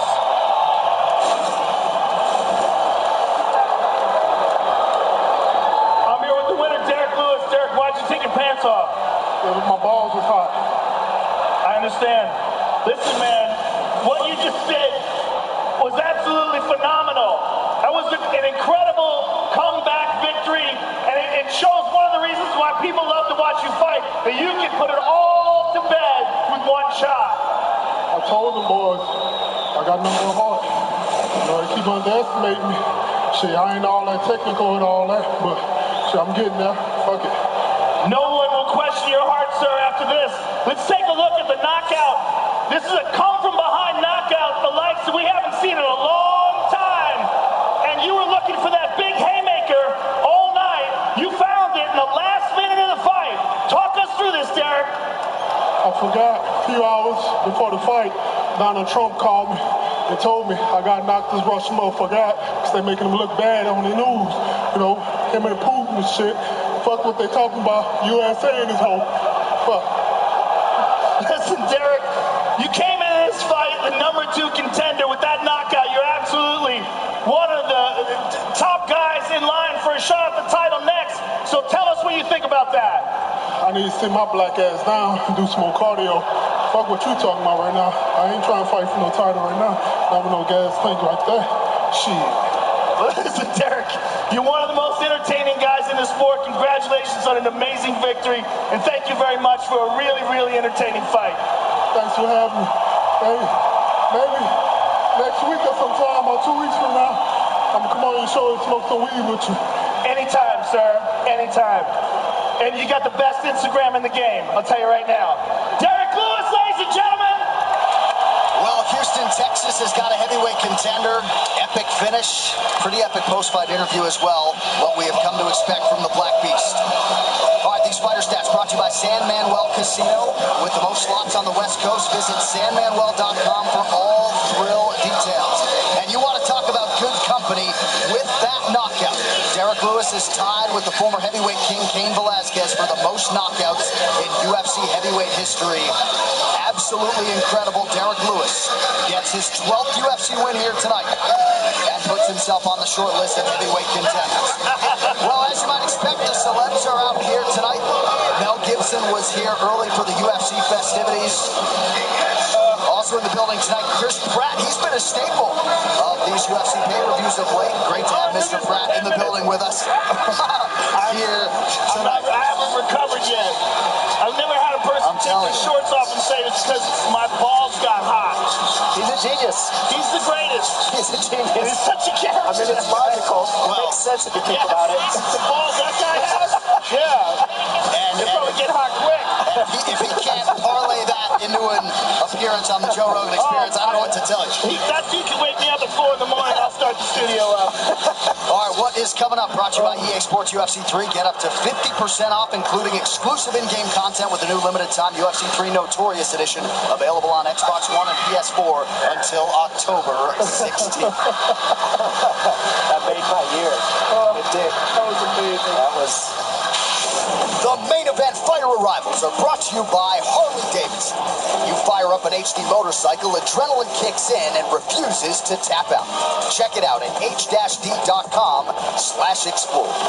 And there is the internationally recognized Sambo master, Dagestan's Khabib Nurmagomedov. Earlier this year, he assumed his post as the undisputed UFC champion and best 155-pound fighter in the world.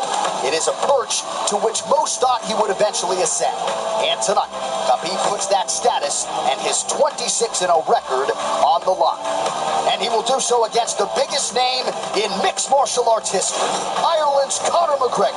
The first man to simultaneously hold UFC belts in 2 divisions, McGregor is a transcendent superstar. He checks all the boxes. And tonight, he returns to MMA competition with much fanfare, looking to bolster his legacy and reclaim his UFC lightweight title. UFC 229, Khabib vs. McGregor, is brought to you by Overlord, the new movie from producer J.J. Abrams, in theaters November 9th. By AutoZone, get in the zone, AutoZone.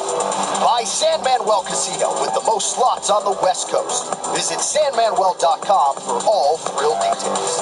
And by Soul Calibur 6, bring more than your fists to the fight. Available on October 19th, PlayStation 4, Xbox One, and PC. Soul Calibur 6. Pre-order your copy today. Rated T.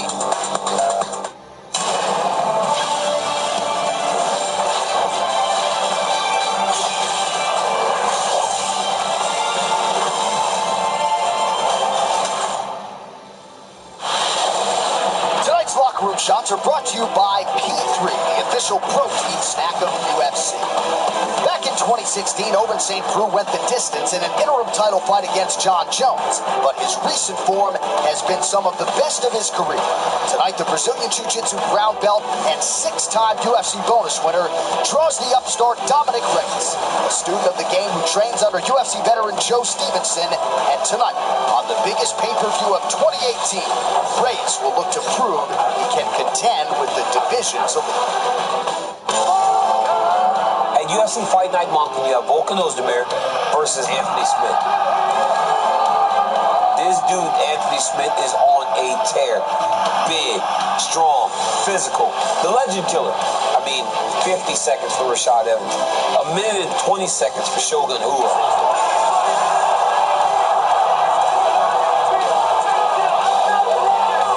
But now he's got somebody that's young. He's got a young, hungry, game opponent in Volkan Ozdemir. And this dude hits hard, and he's fast.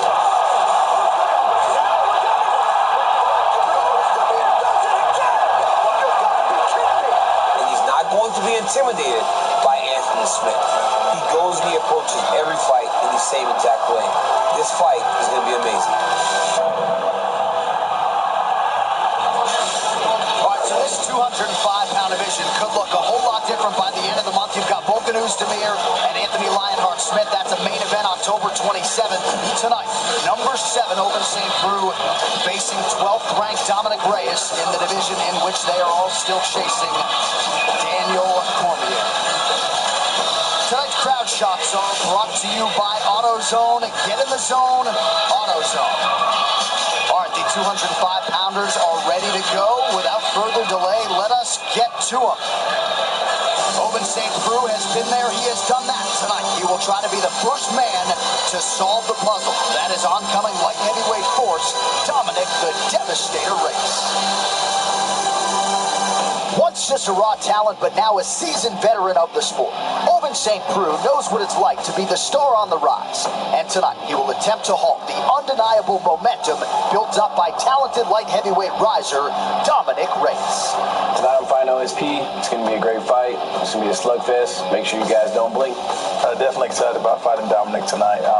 You know, he's a finisher, I'm a finisher, and he like giving the crowd a show, and I like to give the crowd a show too.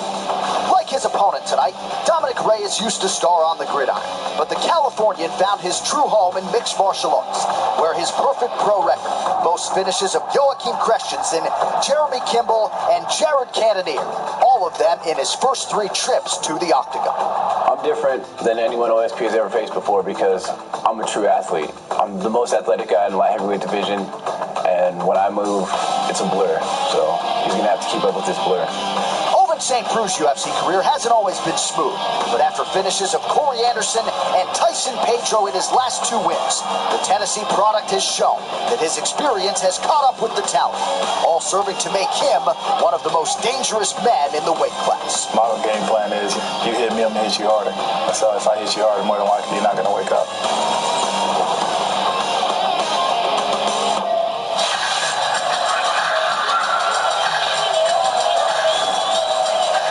3-0 to begin his UFC run. Here is Dominic Reyes, 28 years old. College football standout at Stony Brook University on the East Coast, had definite NFL aspirations, but when that did not materialize, he shifted his focus to mixed martial arts. And Joe, he is acutely aware of where he is in terms of this pecking order at 205 pounds, has a good understanding of where he is and where he thinks he can go from here.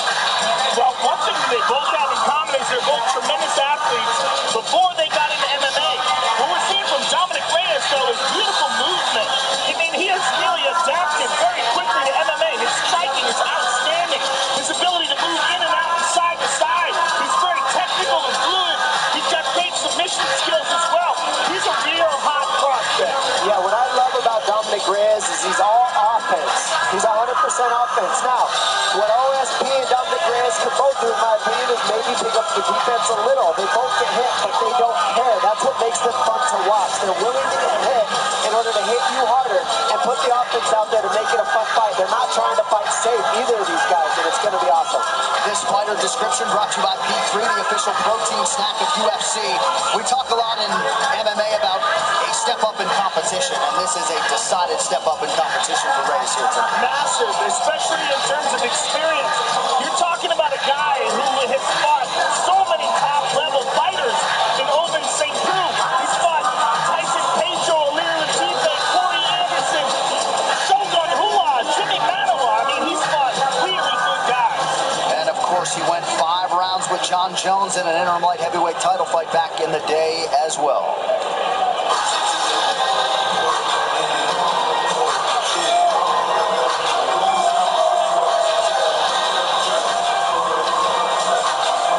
Since Ovince St. Preux, Dom, made his UFC debut in 2013, no light heavyweight has won more UFC fights than Vince.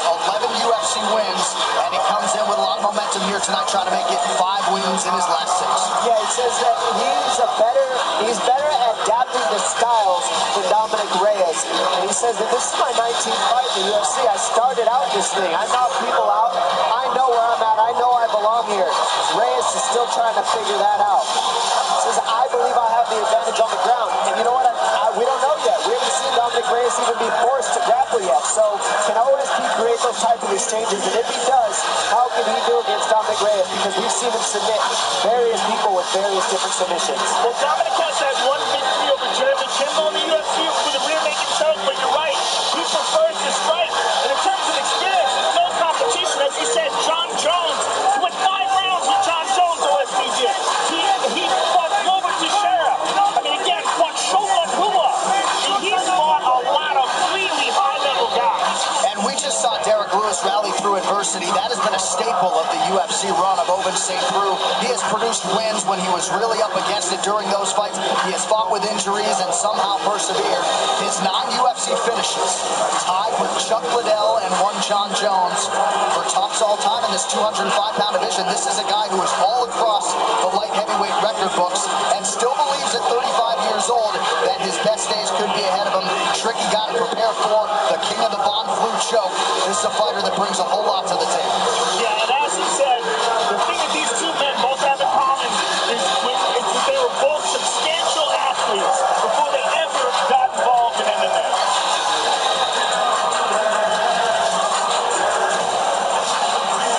All right, this tale of the tape is brought to you by Modelo Especial, brewed with a fighting spirit since 1925. St. Preux, 35 years old. Dominic Reyes with a wisdom that belies his years. He is 28. Reyes, the slightly taller man, but St. Preux is long as hell. He'll have the 3-inch reach advantage here tonight. All right, for the introductions now, back inside of Bruce Buffer. Ladies and gentlemen, this fight is 3 rounds in the UFC light heavyweight division. Introducing first, fighting out of the blue corner, a mixed martial artist holding an undefeated professional record. 9 wins, no losses. He stands 6 feet 4 inches tall, weighing in at 204 1/2 pounds. Fighting out of Victorville, California, Dominic the Devastator Reyes. And now introducing his opponent, fighting out of the red corner, a mixed martial artist holding a professional record, 23 wins, 11 losses. Standing 6 feet 3 1/2 inches tall, weighing in at 205 1/2 pounds.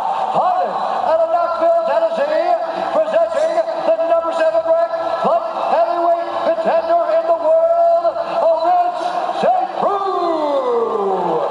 And when the action begins, our referee in charge, Dan Mergliata. Well, Dominic Reyes called for this fight. He's glad he got it. He called it the perfect matchup. Does see some similarities between him and St. Preux. Ariane Celeste, thank you very much. Dominic Reyes. Did he bite off more than he can chew in calling out Vince St. Preux? Some answers here in short order. Tonight's Fight Clock brought to you by Modelo Especial, brewed with a fighting spirit since 1925. Reyes, the fellow southpaw, is wearing gray. St. Preux is in black. Reyes said, I got to use my jab against St. Preux. Right off the bat, just get straight to kicking. Kicking and jabbing. Strong kicks. Pure offense right off the bat. St. Preux switches to orthodox here. And St. Preux, one of his big weapons is that left leg. And see who's lifting it up with the front leg now. He's got a powerful left kick. Reyes said when he goes conventional, you're going to see me firing my left a lot more. When he goes southpaw, you're going to see me using my jab a lot more. That's boxing fundamentals. And now we're seeing him also add the kicks to the various stances as well.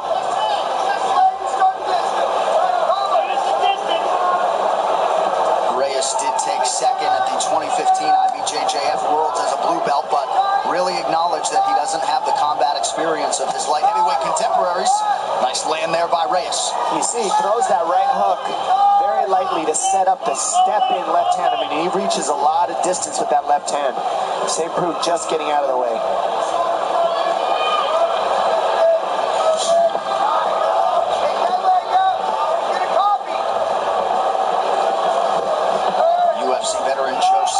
Anderson, the longtime chief corner of Dominic Reyes.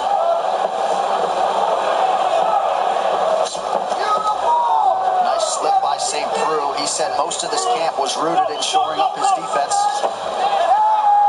Old Vince looking for the take back. Interesting.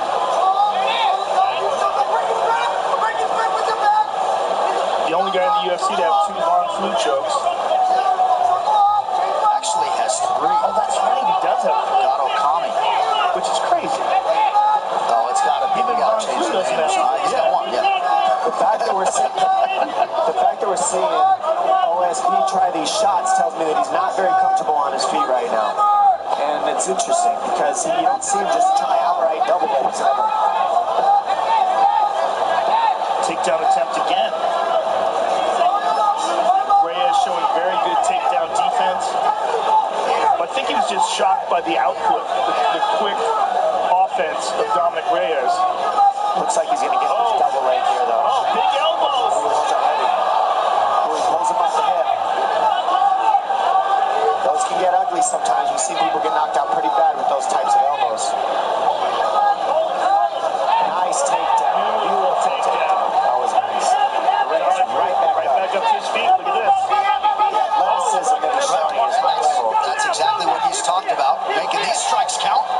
And you see how he had that double leg underneath the butt, and you saw Reyes bring his hips in and slide him up to the upper body. I mean, that's so frustrating because you know you have the double, and then you lose it. Very impressed with Reyes' takedown defense, his ability to scramble back up to his feet, and his ability to land hard, damaging strikes in the clinch. Reyes' longest UFC fight coming in 3 minutes 39 seconds. Big left hands by Reyes. He's out on his feet. Dominic Reyes is flooding him with offense, reckless abandonment as hard as he can. And right now, OSP is square, not knowing what to do with it. And his head straight up in the air. And Reyes not forced in the finish here, exercising some patience. St. Preux is hurt. He's on wobbly legs still. Oh, that was beautiful. I mean, he's being tricky too, Reyes. He knows St. Preux's waiting for something, so he's putting 2 moves together to offset OSP and Reyes. 1 minute to go here, round 1. He is letting him off the hook, though. I think he's being patient because OSP is dangerous. You got to remember, when guys are up against the fence, that's like locking somebody in a corner. That's when they're the most dangerous. So with the power that OSP has, you got to be cautious. Domination on the feet for Reyes. Right hook over the top. Oh, there OSP fires back. Goodness. He's mixing it up so well. And the power that you're hearing, I mean, when those shots are blocked, they're loud. Beautiful leg kick. Really buckled the leg of OSP there. Just using so many different strikes and keeping OSP thinking nonstop. St. Preux put on a poker face, but that low kick did not feel good. That can't feel good either. You see him going low to the leg and then high, and then St. Preux's like, hold on a second. St. Preux may make it out of the round. Looks very awkward here. He's just trying to figure it out. Reyes coming with non-stop offense. So Reyes will see a second round for the first time in his UFC run.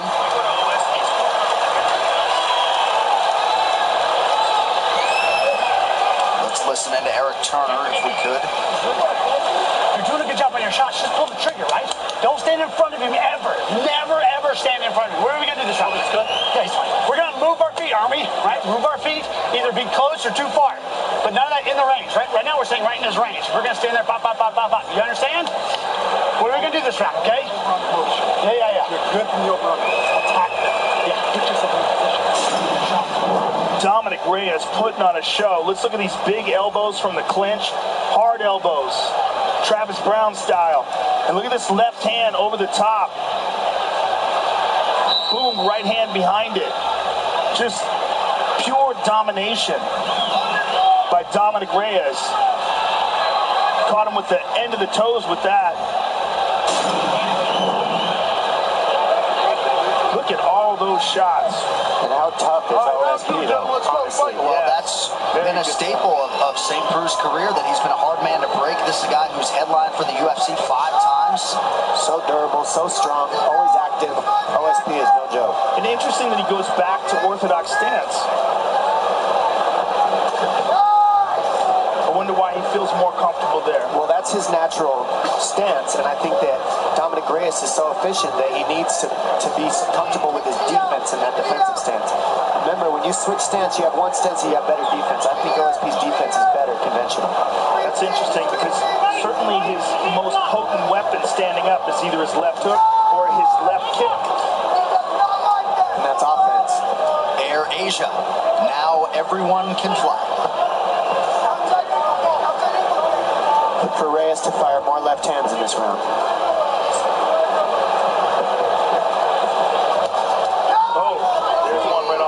Because he knows as a southpaw, you got to fire more left hands, excuse me. And you take away the... Oh, he ate that knee. OSP working real hard to take down here. Dominic gets that underhook and turns it around. The balance there showed by Reyes was huge. Good hips, powerful. Nice clean knee up the middle as well. And it was a nice shot by OSP as well. Can't take anything away from it. Good timing, good shot. Reyes, just good reactions. Some valuable experience being accrued here by Dominic Reyes, and this is his first second round in the UFC, but got a lot of layers to his game at 28 years old.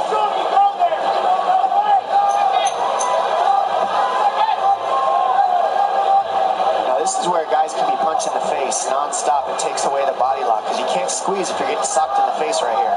These guys are just squeezing each other, not punching in the break here.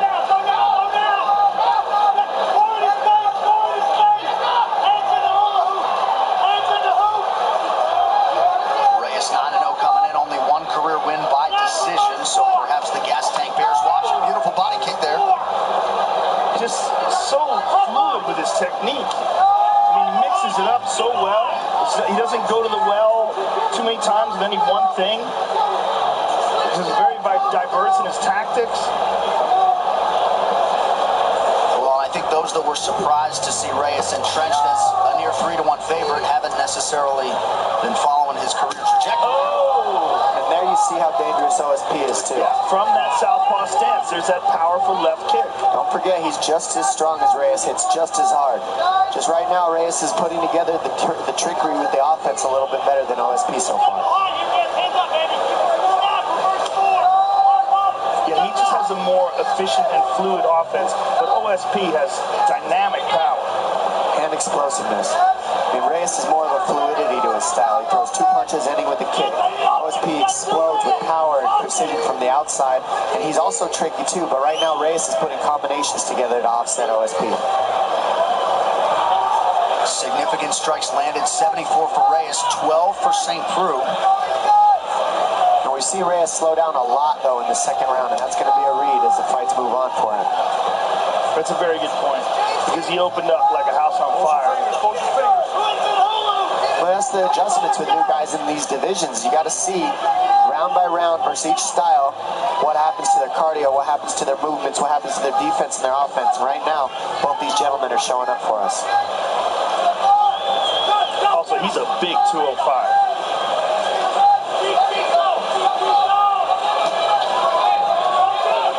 Not sure how much weight he's cutting, but that could be a...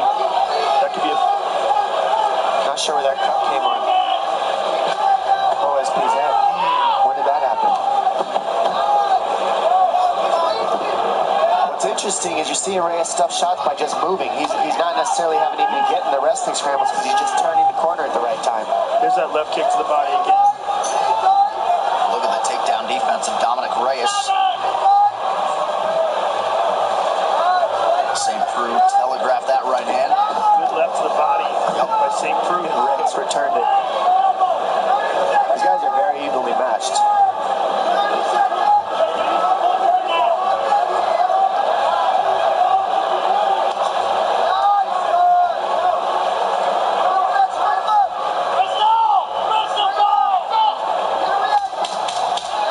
Looks like that cut might have came from a takedown attempt earlier by OSP. Just got caught with the elbow on the way in. Reyes catching him with that elbow. 10 minutes down. This corner cam brought to you by Harley-Davidson. When you fire up an HD motorcycle, adrenaline kicks in and refuses to tap out. Check it out at h-d.com/explode. You need more offense. You got 5 minutes. You're definitely down 2 rounds. What are you waiting on? Do you hear me? Every time you go first, you win. You're going to stand up. I don't want to be yelling combos that you're not listening to. You understand? I need you him on the deck. You have to finish him this round. If you want to set that bristle, you got to snap. Stay tight. Hey, when he switches, fucking chop that front leg out. That shit's hurting you. Right? So just, hey, stay calm, stay tight. Don't fucking rush anything, okay? And know your shots. He's going to come out trying to shoot again. That's the only thing he got. You're doing a great job. Round 3 is brought to you by P3, the official protein snack of UFC. Now, that was Eric Turner, Knoxville Martial Arts Academy there, Dom, in the corner of Ovince St. Preux. A lot of these cheap corners have different approaches, but Turner and St. Preux have been with each other every step of the way. So. All right, final round. You ready? Final round. Let's go. I don't know. Well, just don't forget, each athlete needs a different type of stimulus, especially after you've been getting punched and kicked for a couple rounds. He needed to pep him up, and I think OSP, that was exactly the things he needed to hear for this third round. Pretty significant cut there, just along the hairline of Ovince St. Preux. And his coach is exactly right. OSP waiting just a little too much. He needs to be first. And when he's first, he does well. When he waits on Dominic, it's a problem.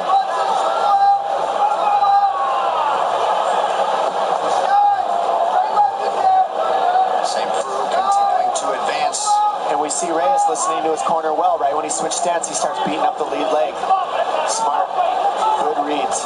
Oh, went right over the top with that left high kick. Almost clipped him. And it was pretty. That was a very nice kick.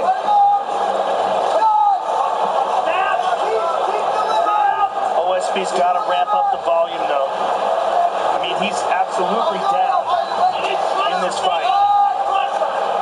But with that kind of power, he's always in it. The issue right now for OSP is he's throwing one at a time. And the difference is Reyes has that numbers because he's throwing combinations. Now, as the fight's moved on, we see Reyes go more and more to one shot. But that first round got him so far ahead. And right now, OSP needs to pick up the pace and go first. All right, let's bring in Joe Stevenson in the corner of Dom Reyes. Way to step out with your left. Nice. Keep your hands up. Keep all your hands up. There we go. Lean your kick to the knee. Hands up. Circle out. Look for your legs. Come over his jab. Come over his jab when he reaches. Oh, his hands are coming low. No. That hurt him. That hurt. He's trying to rush. Look ahead. Look ahead. Put him up. Hands up. 3 minutes to decide this one. Co-main event coming up next. Good left hand over the top by OSP. Still one at a time. Yep. Need combinations if you're going to trick him. There it is. Ooh, that was a nice uppercut moving backwards by Dominic. Good left high.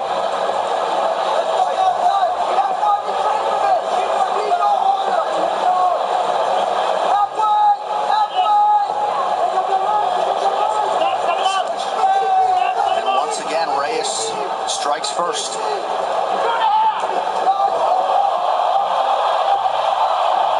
St. Preux rushes forward. Reyes able to stay upright. The balance of Reyes is just very, very good.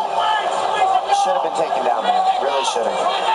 One thing that you really nailed, though, Dom, is that his volume decreases significantly after the first round. Now, whether that's he comes out too fast in the first round and needs to pace himself more, or whether it's an endurance issue. I'm pretty sure it's being undefeated, relatively green, and that was a first round adrenaline dump looking round to me. But he still looked very good. And the fact that even after an adrenaline dump like that, he's still in it, going with the OSP is impressive, but he does need to fix that gap. You're right, Joe. Understands that this is the biggest fight of his career. It's a big, and he came out feeling good, looking great, well prepared, but he's absolutely slowing down. But what makes it impressive is he's still listening to his corners. Look, every time OSP switches, he kicks. He's listening. He's very intelligent, very smart, but he is tired. So his brain's still working for him. He's still listening, and that means that he's got the experience he needs. And you can fill that gap in the cardio if the fight's move on. But right now, OSP's coming hard. St. Preux starting to find his range with that left hand. Kicked high effectively as well. Man, Reyes with that beautiful left Beautiful elbow. And those leg kicks are eating up OSP. Look, he went back to conventional again because he's limping a little on that right leg. And that elbow, I think, opened up another significant cut And now he went to the inside thigh. Oh, man, he's bleeding like a stuck pig now. That's nasty. Well, that elbow is just so pretty that he came through. It was a good counter. But credit to OSP for never stopping, moving forward, looking for that knockout, trying to find the opening. Well, he didn't quit at all, not even for a second, especially in this third round. But Reyes showing he's slick. He's not easy to take out. He's got good defense too, but does. Big kick goes high. Well, that was what was interesting about this matchup. In the first place, we knew OSP has no quit in him. Yes. So we knew this young, undefeated prospect is going to get tested, and so far, flying colors. And these will certainly be valuable minutes for Reyes as he moves forward and moves up this light heavyweight ladder. This does not bring down OSP's stock, in my opinion. I mean, he's looked so good in this fight. He's coming.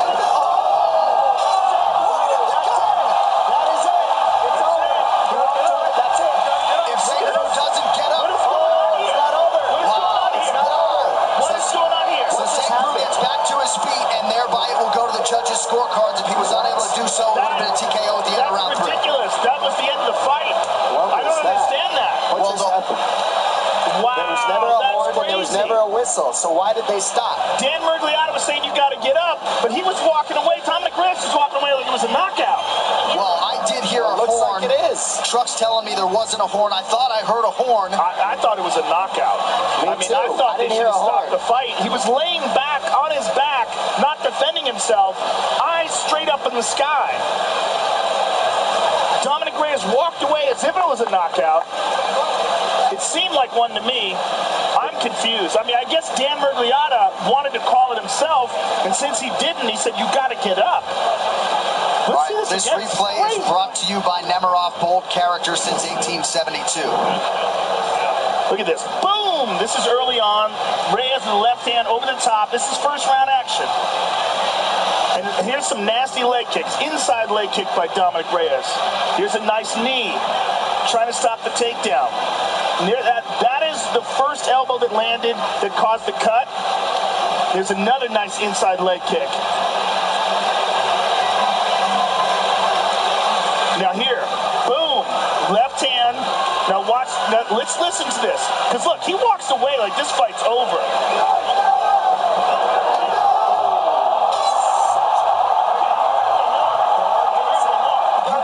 You can't be saved by the horn, right? But it seemed like Dan Miragliotta came in and saved St. Preux. Either way, Dominic Reyes, the likely winner tonight. The official decision brought to you by Metro PCS. Now Metro by T-Mobile. Discover the smarter way to get unlimited and see what's new on October 8th. All right, Bruce Buffer now with that decision. Ladies and gentlemen, after 3 rounds, we go to the judges' scorecards for decision. All 3 judges score in this contest 30-27 for the winner by unanimous decision, Dominic the Devastator Reyes.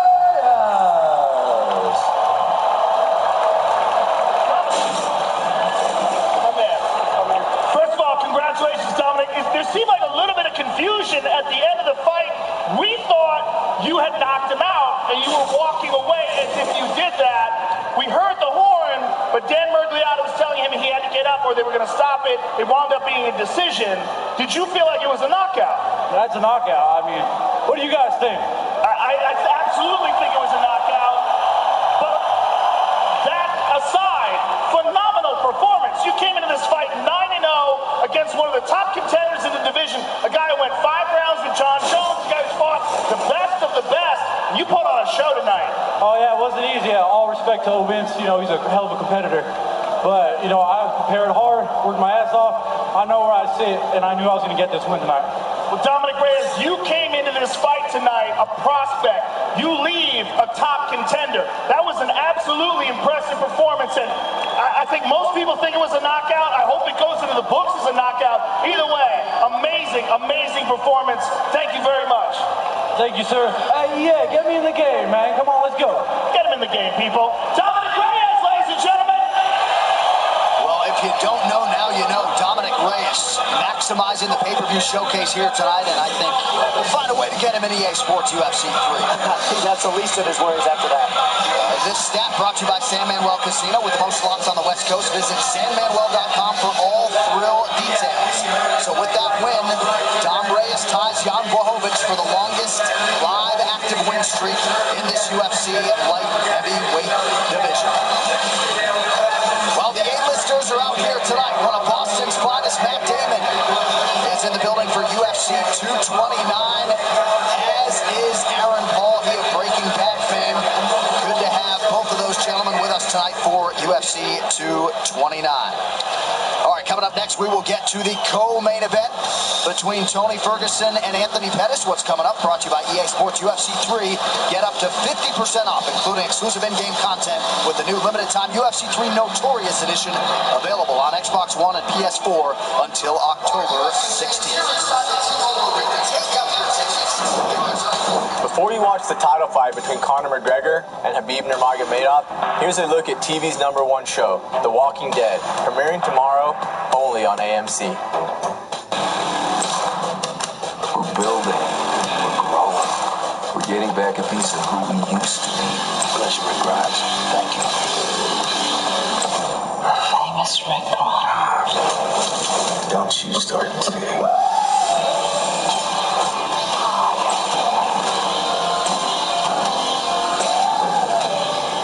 Making a new beginning.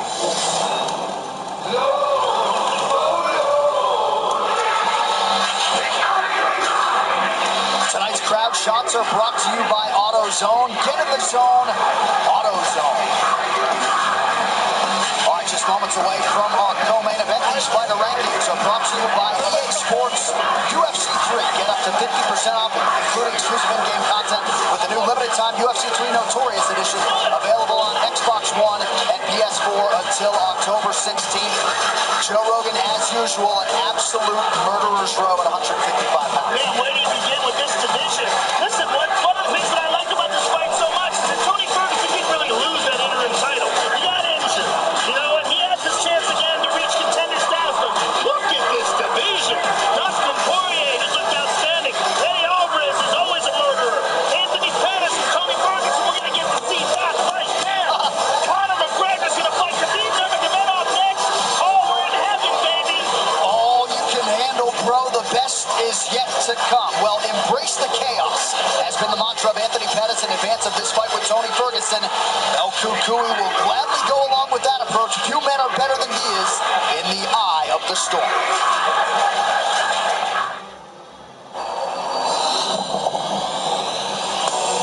Taking this fight does show my championship mentality. I call it mental toughness. Midwest tough, West Coast savvy. Got the best of both worlds. A big win tonight is huge for my career. It's going to put me right back on for a title shot. Now I got to go out there now. When we beat this guy, I got to make it impressive. Anthony Pettis versus Tony Ferguson is a very intriguing fight. Both men are at the top of the heap in the lightweight division. Anthony Pettis has a unique combination of traditional martial arts skills along with lightning-fast submissions, particularly off of his back. And he's back against one of the most creative and dangerous guys in the division in Tony Ferguson. Tony Ferguson is one of the most unique fighters and most difficult fighters to prepare for. He has fantastic striking. He has very unorthodox submissions. His movement is very creative inside the octagon. He mixes things up, and he's able to do whatever he wants whenever he wants to do it. Tony Ferguson, winner by submission. He's a very creative fighter, and it's one of the things that makes him so difficult to prepare for. Anthony Pettis never fought a dude like me. And Anthony Pettis is no different than any opponent I've ever seen. You got your hands full, kid. The biggest hole in Tony's game is that no one's ever tested him in the chaos. Everybody tries to shy away from the chaos. I'm going to welcome it, I'm going to accept it, and I'm going to shine. Too powerful for Pettis. He knows this. Once I get a hold of you, you're not leaving. And I want you to beg somebody to take you out of that octagon. It's going to be a big mistake if he tries to strike with me. Send him back to the hospital and get that knee fixed again. Tony Ferguson says this is another guy in my way for my title shot.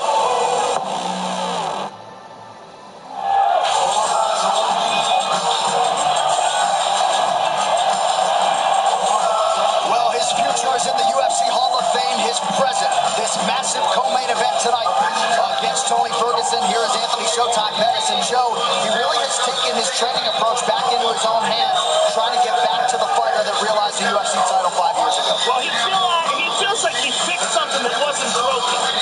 He had a style where he would throw these wild kicks and punches, and if you took him down, he would submit you. And then he felt like he was out-wrestled by a few guys, so he had to change his style up and work more on his wrestling and tighten up that aspect of his game. But in doing so, he diminished some of the striking, he diminished some of the submission. Then he decided, before the Chiesa fight, I'm going to go back to the old way. Right. Wild, reckless striking, you take me down, I'm going to submit you. That's exactly what he did with Chiesa, and he feels like he's back. But we got to remember, Anthony Pettis is still only 31 years of age, right? I mean, former WAC champion, former UFC champion, and beating some of the best in the game. Gilbert Melendez knocked out Cowboy Cerrone. When he's at his best, he's a wild, creative striker with some of the most dynamic kicks in the game. Tonight's Prep One brought to you by Harley-Davidson. When you fire up an HD motorcycle, adrenaline kicks in and refuses to tap out. Check it out at h-d.com/explore. And Dom, he feels like his instincts and his reactions are as good as anyone's in the game, and why not lean on him, says Pettis. Well, he says that comes from his mentality outside of the octagon. He said he worked on his brain outside and increased his mentality inside the octagon. The biggest thing that makes me excited about this fight is he said, one, I want to make this fight havoc. I want it to be chaotic, and I want to embrace it. And I said, well, that's what Tony Ferguson wants. And he says, exactly. So these two are going to meet head on head, and he's okay with that. And that's what he said in the pre-fight. You've got to be okay with the habit of Ferguson if you're going to beat him. And you got to get him in between the transitions where he has a hold in his game. He considered the decision a loss, is what he told me. So he's going for the finish, and he's going hard, like usual. 15th UFC appearance for Showtime Pettis, a plus 300 underdog at close here tonight.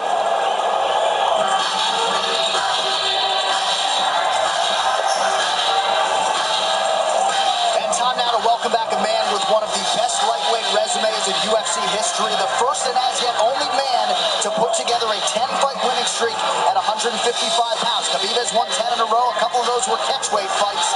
His training is legendary. Tony Ferguson, 6 months after a major knee surgery, back to the octagon. He's a brilliant weirdo. That's what I was saying about Tony Ferguson. Brilliant. The guy shows up to the weigh-ins with ankle weights on. I mean, I don't even understand what he's doing there. Yeah. But that's Tony Ferguson. He marches to the beat of his own beatbox inside of his brain. He builds his own gym. He sets up training camp in Big Bear. He does all the construction himself. Yeah. He lays out the mats. He hangs up all the bars, all the different things he's going to work out with. And he's got the best Darce choke in the game. Catches it from everywhere. Brilliantly creative on the ground.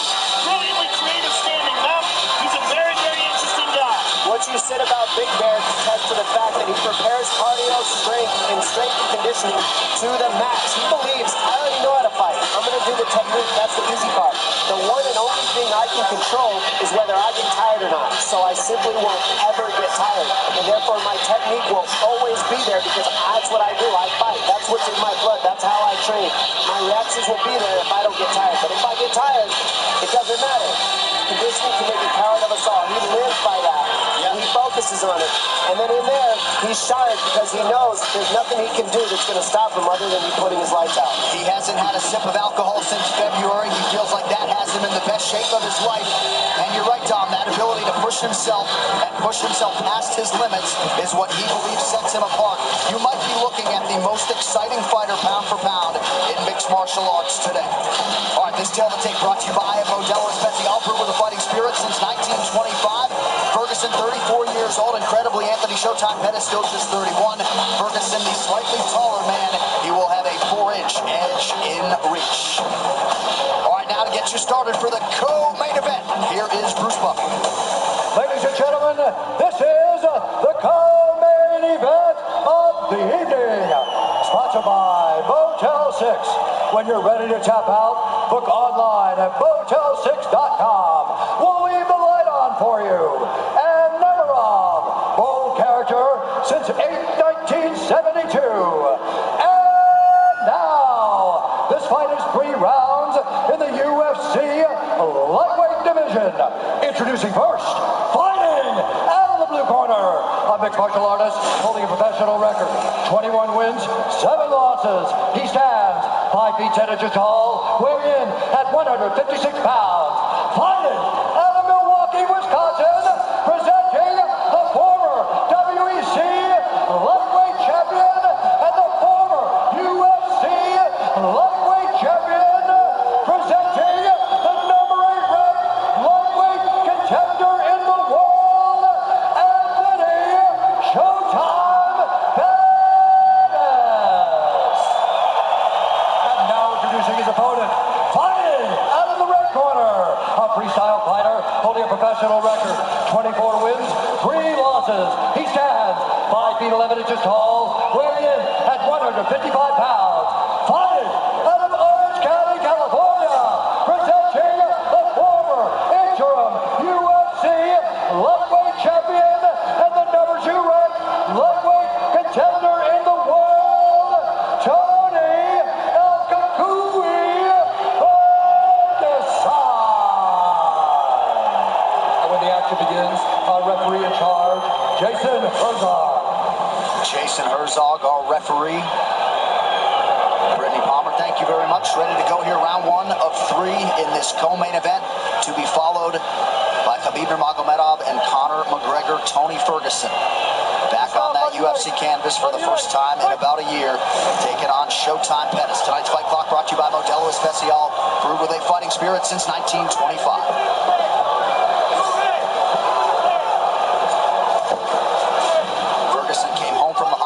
Surgery in April, immediately started doing 20-pound curls until he couldn't work out anymore. He is a freak. See Pettis going right after the knees right away. Ferguson. Right away. Right after the leg. And it already hurts. You see him limping already. Can't get kicked in the legs. That hurts. And Ferguson returns to him. And you see the scar on the side of his knee.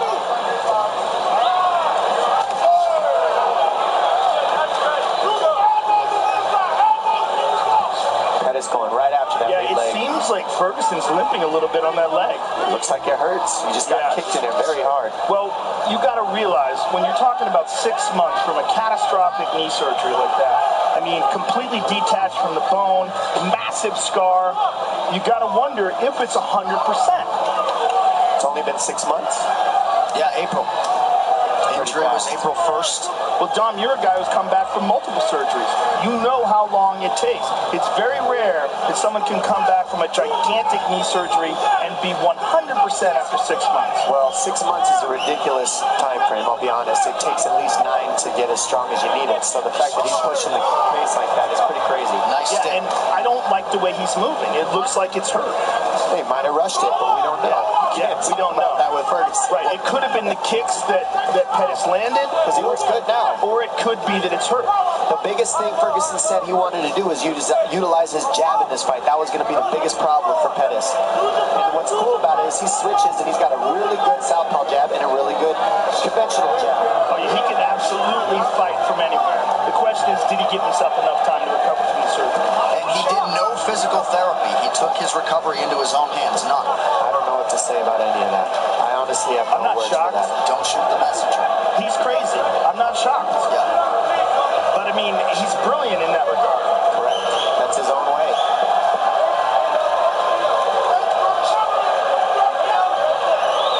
The Pettis camp felt like they picked up a lot of things on tape of Ferguson being a hittable guy. Tony said, watch all the film you want. I'll pick him apart on the feet. And we have hit the midpoint of round 1. Blocked it all, though. Nothing landed. Well, he spends a lot of time working on a Wing Chun dummy. He does that. Yeah. I mean, he does a lot of really unorthodox stuff in terms of mixed martial arts. Your friend Eddie Bravo talks about him training for 6 hours straight. I mean, it's absurd. Well, Eddie's trained with a lot of guys. He said he's never seen anyone with the kind of endurance that Tony has. I know you hit that elliptical for 2 hours. I mean, his pressure is crazy. The pressure that he's putting on Pettis right now is silly. This is exhausting to move the way Pettis has to, and he's guessing too because look how Ferguson moves his head, switches combination, switches, always giving you a different look, and always pressuring you. And he's not chasing; he's heading on Pettis. Yeah, tremendous pressure, and whatever we thought was going on with his leg earlier might have just been. Ooh, and there's another hard leg kick to that leg, but he looks fine. Yeah, nice counter right And he's using it a lot. Inside leg kick with that leg. He's landed several to Pettis' left leg. Tremendous pressure, though. Look at him.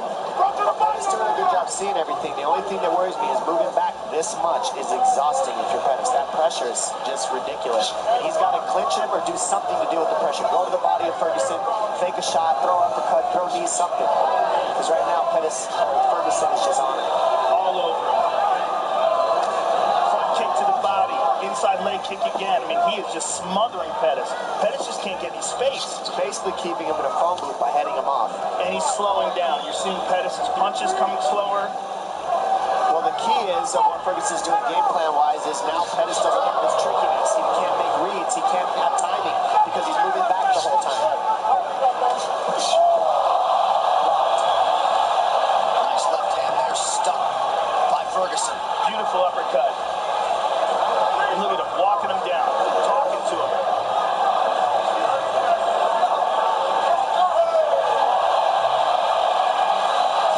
Beautiful jab there by Ferguson, former two-time All-American wrestler at Grand Valley State University as a wrestler. Again, inside leg kick twice. And just does not get tired. It's one of the craziest things about this guy. Sorry, Joe. Go ahead. Just as mentally tough as it comes, and he draws such strength from that. Couple big right hands from Ferguson. Pettis shakes him off, but a strong close to round one for El Cucuy. What a round. Good, breathe. Okay. Good round. Here's what I need you to do, though, okay? Breathe. Get some water in you, okay? Drink. There you go. Big mouth. All right, so listen to me. Keep hitting over his kicks, okay? Every time he kicks, he's wide open. Quick punch combo, kick at the end of it. You're doing great. Keep your hands high, though. Parry. I like your swagger. I like the mentality. That's it right there. That's smart. There you go. Don't be so high every time you hit me. All right. Give me a smile. Give me a smile. There you go. You took his heart.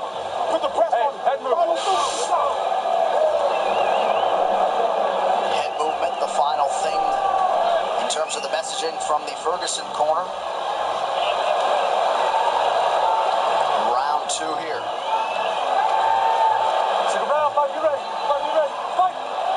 Well, the pressure's already exhausting, but then you have the fact that he's pressuring by switching stance, so that takes away your counter reads too. And then he's kicking your legs when he switches stance. Yeah, he's shooting.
and he can still drop Ferguson at any point. We've seen it.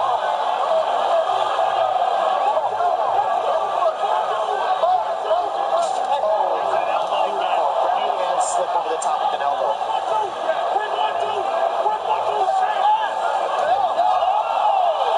the right hand. That's there all night for him if he can fire it at the right time. Left hand lands flush for Pettis. Oh my goodness. I can't take this after the Derek Lewis fight. They're literally fighting in a phone booth right now. It's amazing. Thank you, guys. Another elbow from Tony Ferguson. Under a minute to go in the round.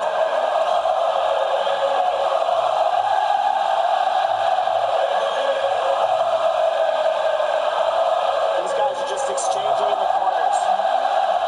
Oh, that cut on Anthony Pettis is something else. Nice elbows by Ferguson. He mixes it up so well and he doesn't stop being offensive. No such thing as breathing room when you're fighting Tony Ferguson. Very heavy. Ferguson's hitting him very hard. Pettis needs to get on his bike and start moving. He can't sit here like this. And we just got showered with blood here. Final seconds of the round. Pettis covers it. Mixed martial arts.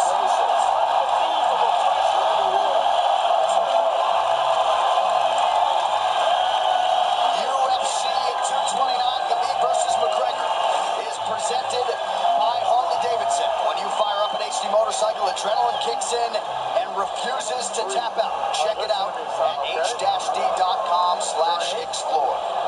Yeah, we're covered with blood. What do you want to do? If you can't go, we got to stop it. What do you want to do? You tell me. That hand's broken? What do you want to do? I don't want you going out there if you can't fight the way you need to fight, all right? I can't have you fight him if you didn't got that hand, all right? Hand's broken. Yeah, That's it. broke this hand. So that's the fight. Anthony Pettis breaks his right hand. Duke Roof is not going to send his longtime pupil out there. Somewhat anticlimactic, but El Kukui is back in a big way tonight. Wow, that's surprising. You know, we sometimes sit here and bemoan the fact that corners don't save their fighters often enough. I know people are going to take issue with this. Any thoughts, Joe, in the immediate aftermath of that decision? No one knows Anthony Pettis better than Duke Roufus. If Duke Roufus thinks it's a good idea to stop the fight, there's no way anyone should disagree with that. He knows what should be done, what shouldn't be done. It's one of his biggest weapons. He broke his hand, and it seemed like he didn't want to continue either. He didn't want to fight this monster with one hand. You know, it's a good move because Tony Ferguson probably would have just beat the snot out of him. And how about the outpouring of emotion from Tony Ferguson? We tried to set it up as best we could, but what the last 6 months have held for this absolute warrior of a human being to come back and produce the way he did tonight is truly the stuff of legends. His UFC record lightweight winning streak is now 11. And for Anthony Showtime Pettis, his stock rises in defeat here tonight. This replay brought to you by Nemeroff, bold character since 1872. You can't be anything but thankful for these gentlemen for a fight like that. Incredible. And here we go. Insane. The big right hand lands. He throws an inside kick and Pettis just hits him with a huge right hand and just puts him down.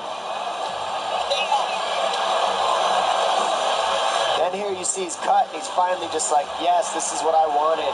Epic. And he gets it. Ferguson cuts him over his left eye. Elbows, grabbing the hands the whole time. Non-stop punches, trading. These guys are fighting in a phone booth, bleeding all over each other, bleeding all over us. Reckless abandonment. Bodies were put on the shelf and they just didn't care. And Ferguson looking back at Pettis. Got you. Got you. You're done. I see you. Well, we billed him as arguably the most exciting fighter in mixed martial arts at present. And Tony Ferguson certainly lived by those words yet again here tonight. The official decision brought to you by Metro PCS. Now Metro by T-Mobile. Discover the smarter way to get unlimited and see what's new on October 8th. Bruce Buffer now with that decision. Ladies and gentlemen, at the end of round 2, Anthony Pettis' corner has called a stop to this fight, declaring the winner by TKO, Tony El Cucuy Ferguson.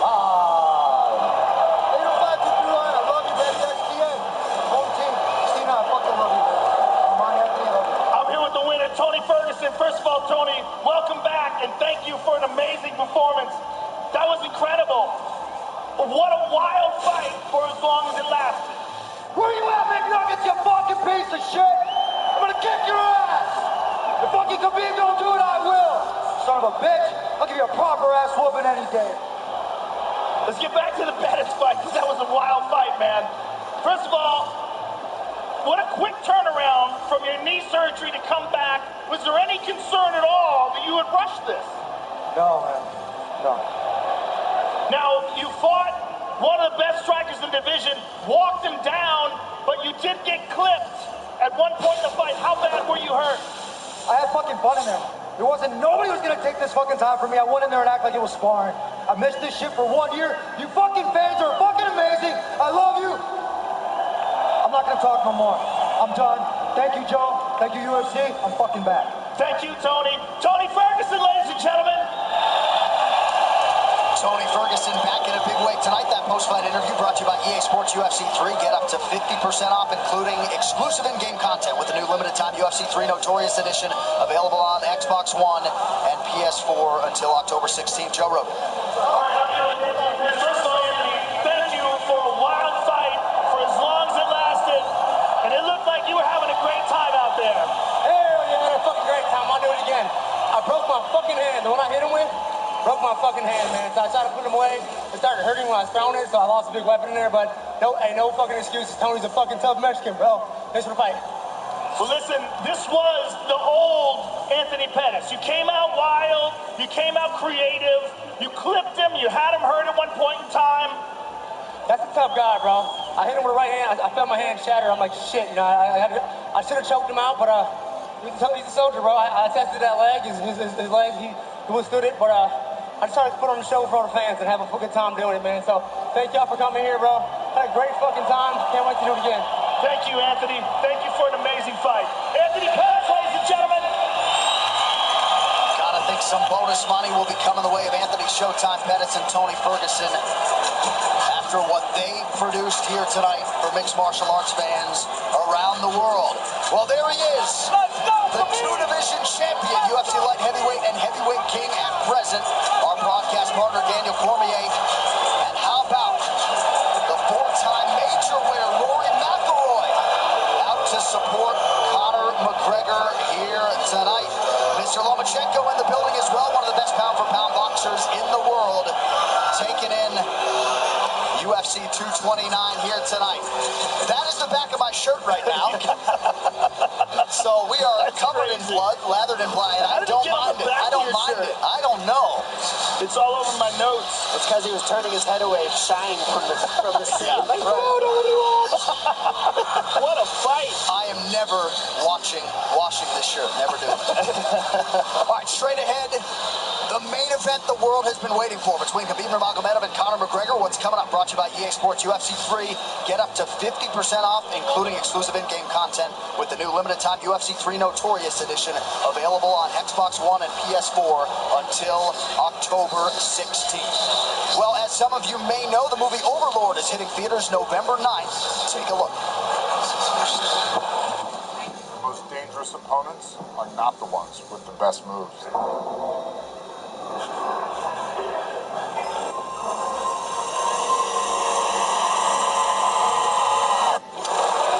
It's not the ones who hit the hardest.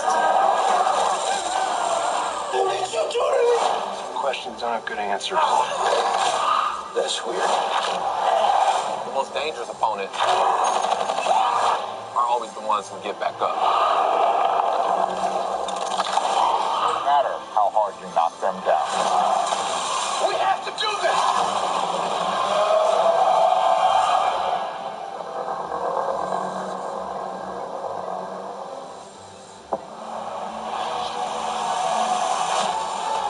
The long view of history is a series of short stories, pieces of a puzzle that assembled help us understand it all. I get a phone call. He was hit by a train. What? This is the biggest fight of his life. Think about this. 3 guys just bought the UFC. We didn't know anything about promoting fights. We finally got through and we owned it. I think we all looked at each other and said, oh my gosh, what do we do now? Donald Trump and Dana are an interesting match. They're aggressive guys who aren't afraid to take chances. We've had a very unique, interesting, cool relationship for a very long time. UFC 25 years in short, premiering only on UFC Fight Pass. UFC 25 years in short, 5 brand new episodes coming out shortly. Judgment Day, UFC on the Run, seeking refuge. Great Ice Age feature on Chuck Liddell. Of course, Matt Cruz's inspirational Road to Survival. And Combatant-in-Chief, President Donald Trump's history in combat sports. UFC Fight Pass, download the UFC app today. And now live from T-Mobile Arena in Las Vegas, Nevada. It is time for the main event for UFC 229. Khabib versus McGregor. Brought to you by Harley-Davidson. You fire up an HD motorcycle, adrenaline kicks in and refuses to tap out. Check that out at hsafety.com/explore. All right, now let's pull up the lightweight fighter rankings brought to you by EA Sports UFC 3. Get up to 50% off, including exclusive in-game content with the new limited time UFC 3 Notorious Edition, available on Xbox One and PS4 until October 16th. And this is what makes mixed martial arts great. You have the best fighting the best. The #1 ranked contender, Conor McGregor, who left to go pursue boxing as the lightweight champion, relinquished the title. Khabib Nurmagomedov assumed the throne in his absence. And tonight, in a matter of moments, they will lock the octagon gate behind Khabib Nurmagomedov and Conor McGregor. John Anik, Joe Rogan, Dominic Cruz. So we know what Conor does early. I mean, over under 30 seconds for the first level change for Khabib. How do you expect him to handle the first minutes of this fight? The real question is, can Khabib close the distance and get a hold of Conor? And can Conor clip him on the way in? Those are the big questions. Those are the questions we're going to get answered very, very quickly. The next question, if Khabib takes Conor down, can Conor get back up? Those are the 2 big questions. That's what it comes down to. And the missing link on the stand-up that makes this fight different than anybody is 2 things. 1, Conor McGregor is a southpaw. We haven't seen Khabib do very well striking with some southpaws as we've seen. Problem number 2, Conor McGregor can knock people out moving backwards. He hasn't dealt with anybody that has fought him that moves backwards and can knock you out. Conor McGregor can do this. So if Khabib's pressuring forward the whole time, he's got to be careful. It's got to be in and out. Because if he just non-stop pressures, he's going to get clipped on the way in. He has to be very cautious, and a lot of fakes have to be mixed in there, or Conor will get his timing and will hit him. Then the big question is the spectacle. How does Khabib handle the spectacle? Because this is bigger than anything he's ever experienced. We know Conor rises to the occasion. But Jose Aldo fight's a perfect example of that. He came into that octagon like he owned the building. Right. Can Khabib eat the pressure the way Conor does? And can he take the punches? I mean, the bottom line is, can he take the damage? We've seen Khabib does get hit. It is a fact. It's not like he never gets hit. Can he take the power of Conor McGregor while he goes for the takedown? And can he time the takedown? Or does Conor McGregor have the nice punch count and he makes it so that Khabib has to stand with him? There's a lot of questions in this. There's so many questions. Oh, and we're getting answers soon. With that setup, there ends the wait for the biggest fight in UFC history. Khabib Nurmagomedov, the undisputed champion, welcoming back the Irish superstar Conor McGregor. Let's see how it plays out.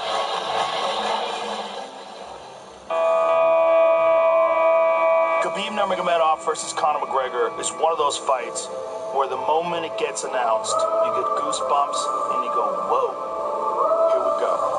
The reason that this fight is so big and the reason that people are so fired up about this fight, it's 2 of the best in the world in their prime, fighting when they should be fighting.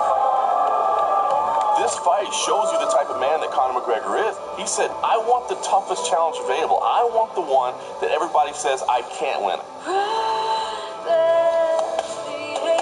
In Khabib, you have a guy that is 26-0, undefeated. That's unreal.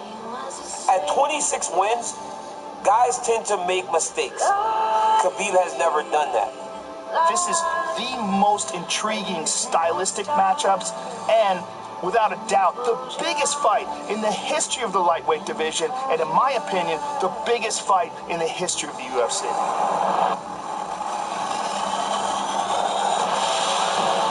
He never fight with someone like me. Oh, he's getting mauled. Barbosa's face says it all. We have so much pressure, so much dominate with his opponent. Michael should tap him. He's going to break his arm. He's going to break his arm. Hit us all over! This is my style, crush my opponents. He has been unrivaled inside the octagon. I mean, he's just an unprecedented phenom of a talent. We're talking maulings and massacres. I want to fight for your chicken because this is #1 easy fight in lightweight division. We are ready here. We are ready for war. We are ready for all outcomes, all situations, all scenarios. I am in a war state of mind. You're looking at a fighting veteran. I've been through it all. I've been on the boxing side and I've been on this side. I came back for the love of fighting and the love of war, and this I am going to truly, truly love. Putting a bad beating on this little glass jaw rat.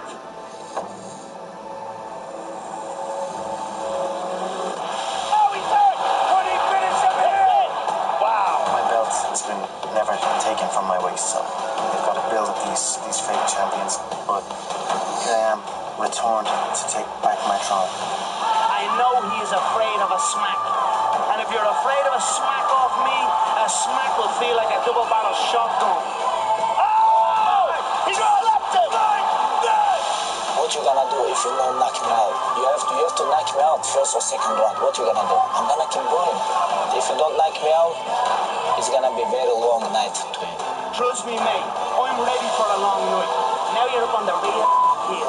You're with the real dogs now, brother, yeah? He's in over his head. I'm gonna pick him apart and bully him in there and absolutely maul him. My dreams make him humble. I wanna change his face.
show if you know the man, you know he cares deeply about mixed martial arts and his MMA legacy. And now the first UFC fighter to simultaneously hold 2 UFC titles is back to pick up where he left off. He loves this. When you have $100 million in the bank, you do this because you love this. You love this, he loves being a champion, and he truly believes that he has the style to reclaim his Brought to you by Harley Davidson. When you fire up an HD motorcycle, adrenaline kicks in and refuses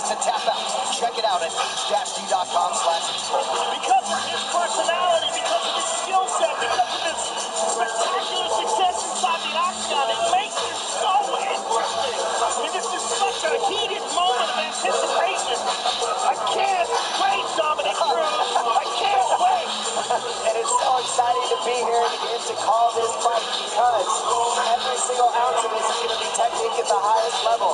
When they're grappling, it's going to be technique at the highest level. When they're striking, it's going to be death match. It's going to be non-stop reads. And Conor McGregor is one of the best in the world at finding that pinpoint timing and making it count to put on the show for the world. It is going to be epic.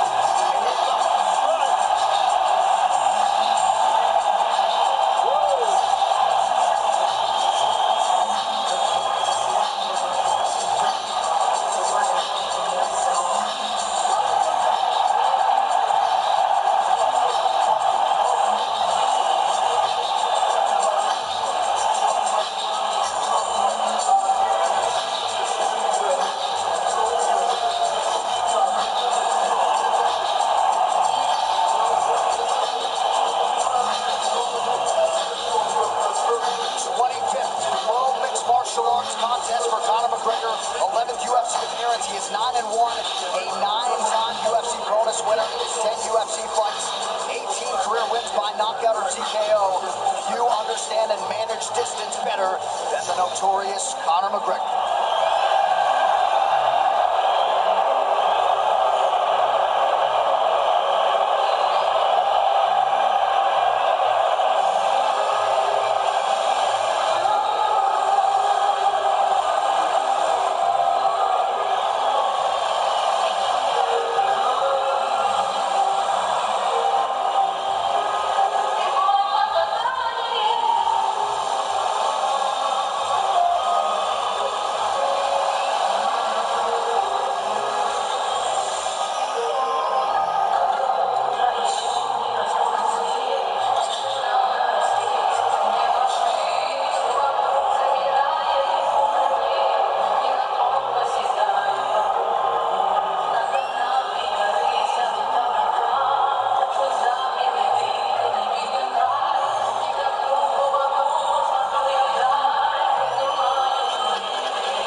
brings to the table as a striker. Khabib versus Conor. Here we are. This tale of the tape brought to you by Modelo Especial, brewed with a fighting spirit since 1925. Khabib Nurmagomedov just turned 30. Conor McGregor also 30 years old as of July 14th. Nurmagomedov 1 inch taller. McGregor will try to maximize a 4-inch advantage in reach. All right, now for the official introductions for our main event. Here is Bruce Buffer. Ladies and gentlemen, this is the main event of the evening. Sanctioned by the Nevada State Athletic Commission. Chairman Anthony Marnell. Executive Director Bob Bennett. Commissioners Stacey Alonso, Christopher Alt, Dallas E. Hahn, and Dr. Robert McBee. Our 3 judges scoring this contest in Octagon side are Derek Cleary, Sal Yamato, and Junichiro Kamijo. And when the action begins, our referee in charge of the Octagon, Herb Dean. This bout is sponsored by Harley Davidson. Get your first taste of Harley Davidson Adrenaline at h-d.com. And P3, the official protein snack of the UFC. Metro PCS is now Metro by T-Mobile. Discover the smarter way to get unlimited and see what's new on October 8th. And now, for those in attendance and UFC fans watching around the world, this is the moment you truly all been waiting for. Live from the sold-out T-Mobile Arena in Las Vegas.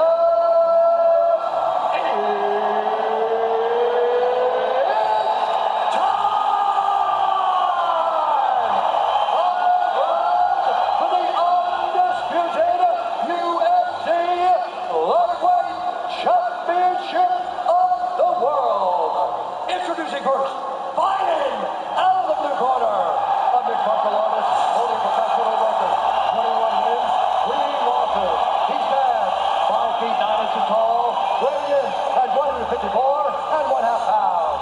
Fighting out of Dublin, Ireland, presenting the former UFC featherweight champion, the former UFC lightweight champion, and the #1 ranked lightweight contender in the world, the challenger, the pride of Ireland, the notorious Conor McGregor.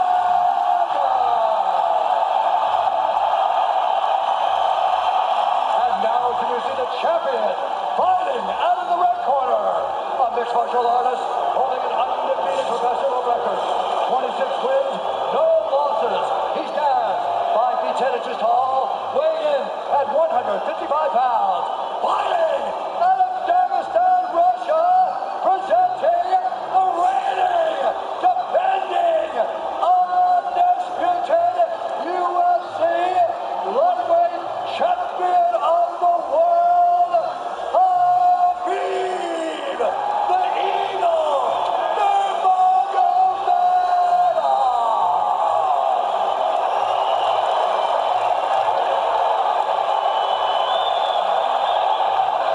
All right, gentlemen, we've been over the rules. Protect yourself at all times. Follow my instructions. We're going to keep this clean. Touch gloves now if you wish to. All right, let's do this. Well, if you bet that the fighters would not touch gloves, cash those tickets, and wherever you are in the world tonight, one way or another, we will all witness a piece of UFC history. The King is back, looking to regain his throne. And we are underway. This fight clock brought to you by Modelo Especial, brew with a fighting spirit since 1925. McGregor in green, Nurmagomedov in black. McGregor lands early. Pressure right off the bat by Conor. He's trying to force the shot out of Khabib with pressure instead of waiting for Khabib to come at him. Khabib got a hold of his ankles. He's got his leg. And what he's got to do is get his left leg over the back ankle of Khabib's right leg. He needs to get that left. Conor needs a left leg behind the ankle of Khabib in order to stop this. And now he's got it. But a good deep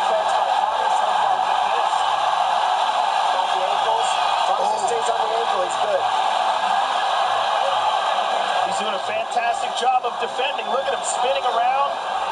Khabib looking to complete the takedown, and he gets it. Man. Conor gets right up to the cage.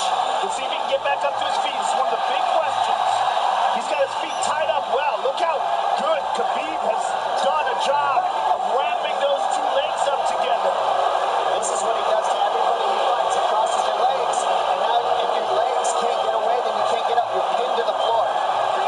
And he's done this better than anybody. He elevates and straightens your legs out. And now what he's going to do is try to lift Conor's knees and legs higher than Conor's head so that he can't move. Conor's just got to stay calm and not use his energy because he's not taking damage here. Feels like he's far better equipped to handle 5 rounds than he was when he left in 2016.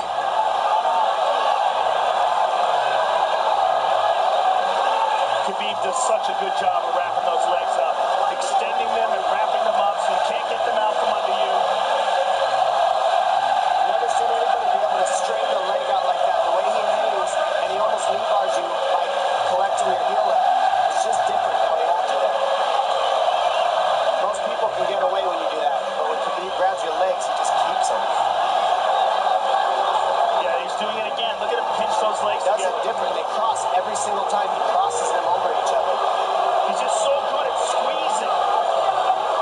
This is what you got to do to Conor early, though. With Khabib, you have to do this early. You can't try to give him all the rest he needs in the first couple rounds. That's when Conor's the most dangerous. Couple right hands have landed for Khabib. His first strikes of the fight. McGregor trying to control his breathing. Ate a big right hand there. And what Conor's doing is he's trying to dig underhooks and stay in a ball so there's no hooks. So Conor, see how he's got over the top of Khabib's head or his arms? He needs to get in between the arms and legs of Khabib if he's going to get up. He can't be on the outside of Khabib's arms here. Again, Khabib ties those legs up together. It's just tremendous how he does it. And it's something that you see him do against every single guy he fights. They know what he wants to do. They can't stop him. He's got a different type of pressure from here. I think he's just extremely strong as well. And now he's under the back of Conor. So that Conor can't get his hips underneath him. It's a lifetime of grappling. And you do have a referee in Herb Dean that is going to give Khabib every opportunity to work on the ground, especially when he has the legs trapped. Right now we're seeing Conor okay because he's not taking damage, so he's staying very calm so he doesn't waste his energy. But once he gets wore out from this grappling, then you're going to start seeing Khabib posture up and start landing the big punches. But he can't do it too soon because otherwise Conor will get away. He's got to play the squeeze game right now. Nice pass, straight to half guard. And now the pressure is just heavy here. You can tell he's extremely heavy. That left shoulder and the chin of Conor really makes it minimal for Conor to be able to get to a hit. He does a tremendous job, and he keeps you from being able to breathe. Pressure on the chest, and then the overwhelming sensation that he can continue to do this as long as he wants. And that is exhausting in and of itself. I love that he's just being patient, though. This is what you've got to do to Conor early. You can't be silly and try to protect him and give him space to stand up. You've got to smother him and try to take some of the wind out of his sails early so he's not so powerful. Take some of that pop away and then take some chances after that if you're Khabib. And Conor can't use too much explosive energy to try to get up without technique. If he does that, he knows he's going to burn himself out, and he knows if he can't stop Khabib, Khabib's going to be able to do this in the second, the third, the fourth, and then how long can he keep him away from him? Well, don't forget, Conor used literally no energy right now because he took no damage. He did get stuck on the floor, but he has no, so this second round he'll be fresh. Let's see what he does with it. Exactly the start that Khabib Nurmagomedov was looking for in round 1.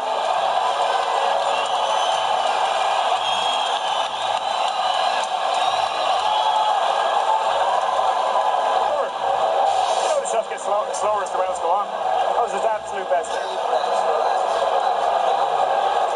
When he got behind the black line, you chased him. So let's keep him behind the black line, let him come to you.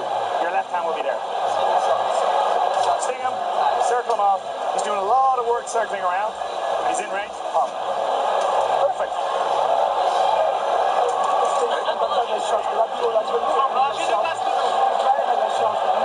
Yeah, you did everything good, everything good.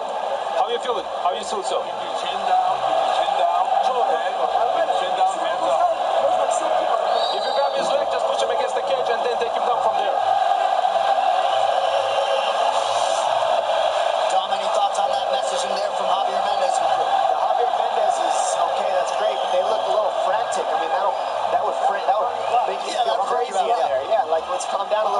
some real feedback. I don't know. Well, every mixed martial arts round begins on the feet. Let's see how it goes here early round 2. Hunter knows he can land that left whenever he wants, so that's what he's waiting for. He's waiting for that counter. He's waiting to force Khabib to take a bad shot and then make him pay for it. That's what we're seeing here. McGregor fires the knee, appeared to just miss.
Try to escape, nothing doing. 90 seconds gone by here, round 2. And the moral victory of Khabib landing that big right hand.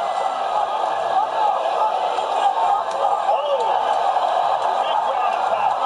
And Khabib said he wanted to make Conor suffer. He also said he wanted to change his face. It's one of the scariest things I've ever heard a person say about a fight. Well, not unlike Tony Ferguson, Khabib can go all day.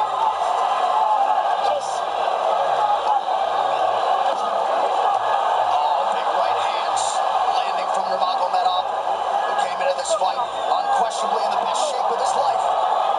Conor's talking to him. I can't hear what he's saying, but he's getting tagged. That's Khabib talking, and he's not saying nice things. Big elbow from Nurmagomedov did not appear to cut McGregor open. The power he generates from his ground and pound is just interesting. I don't understand because you can hear it landing over and over. It's just ferocious. I mean, he's the best ground and pound artist in the sport.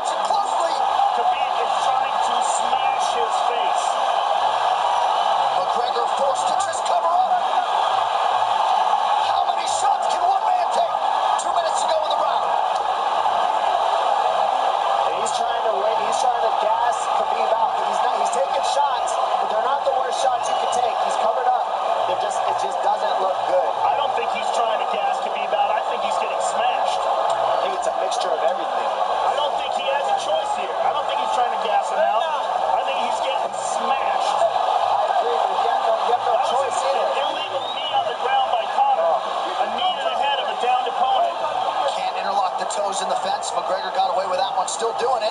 Herb Dean should be warning him there. He's going for a Kimura here. That is tight. That looks like it's going to get finished here, ladies and gentlemen. That's tight. Good defense. It's like doing his own, so why isn't he trying to get up? Because he's exhausted and he's getting his face punched in. And I don't think he can. I just think Khabib is so much better on the ground that he's surprised.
chasing this right now. Drama.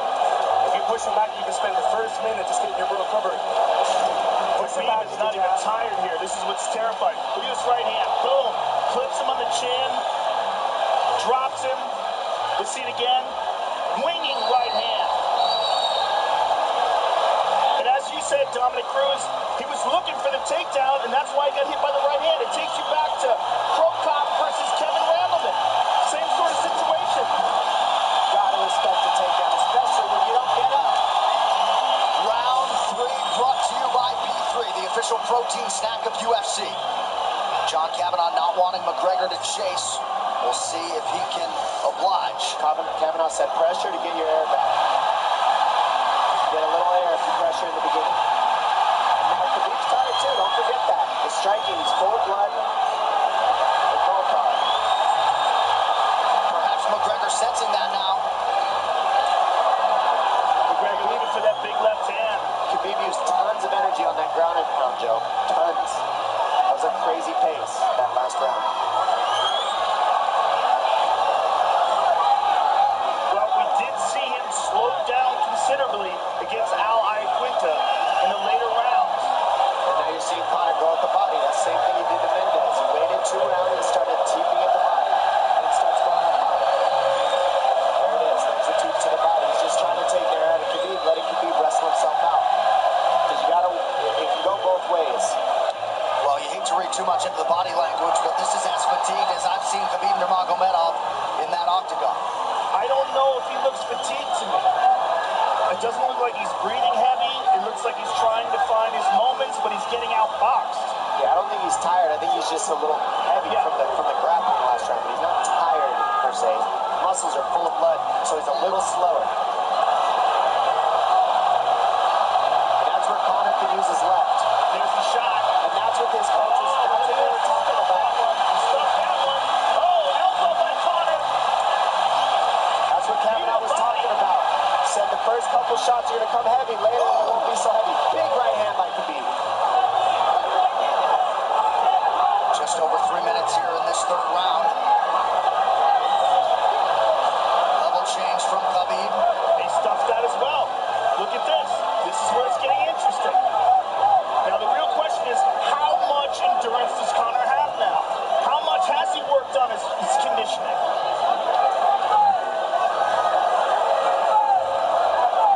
And how do you prepare for a guy like Nurmagomedov? Nice see in the body by Conor. Those knees to the body will add up. Some of the punches and the kick teams.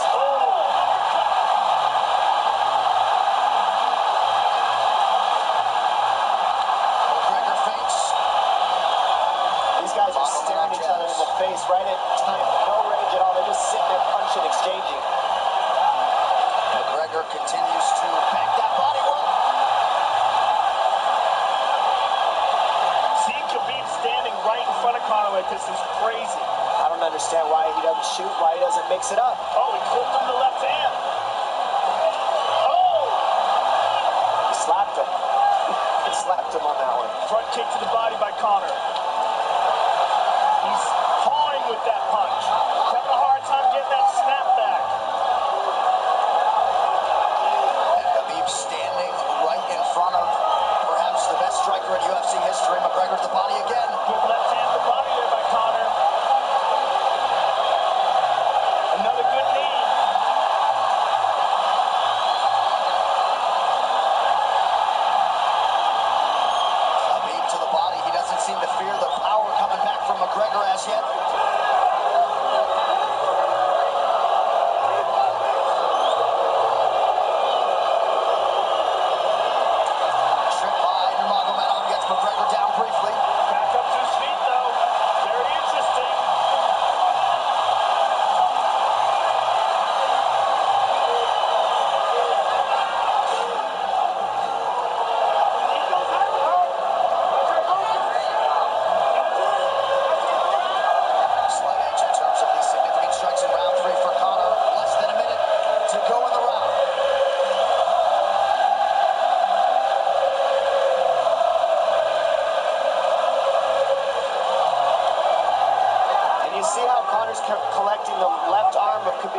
to try to get a single leg the best you can because you can't get a double as long as Conor's controlling your wrist. Here's grabbing the glove there. You can't clasp your hands together. The only thing you can do is keep the pressure like he's doing so you're not getting picked apart. But he got, see, he's got his glove. He's got his glove underneath it. And he's just holding it so he can't complete the takedown.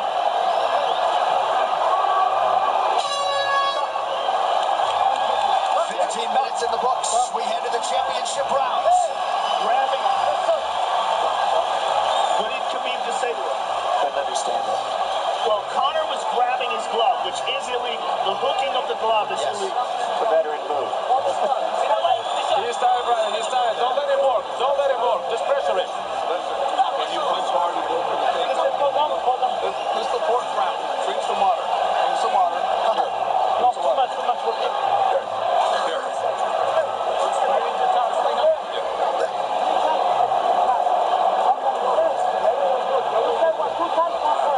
He shouldn't be talking. I want you to he's got it. Give me a little bit more push.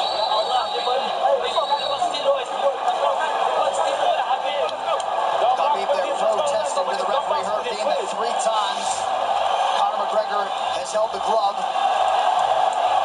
Championship rounds, ladies and gentlemen. There you go.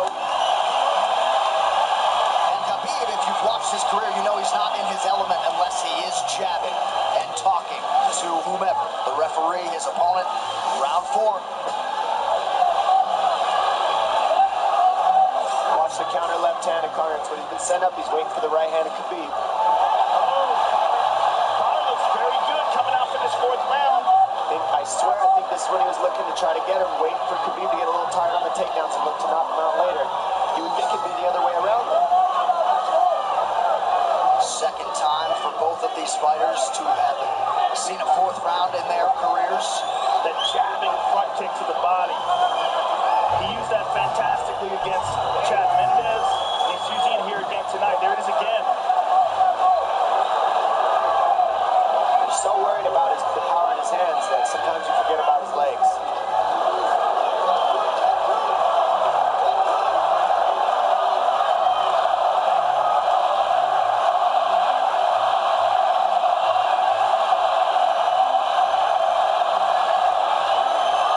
Good entry by Nurmagomedov. McGregor trying to use the fence to his advantage.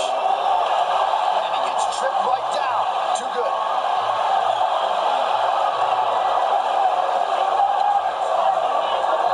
He does such a good job of using his legs to wrap up your legs. But Conor's back up to his feet almost. And this is where Khabib really starts to get ahead from this position. Once he gets here, he doesn't let go of that grip. He goes back and forth between the double, and he wears you out by putting all that pressure on your arms like that. Makes you carry his weight up against the fence. He's done this time and time again, and when you try to stand up without hand control, he throws you.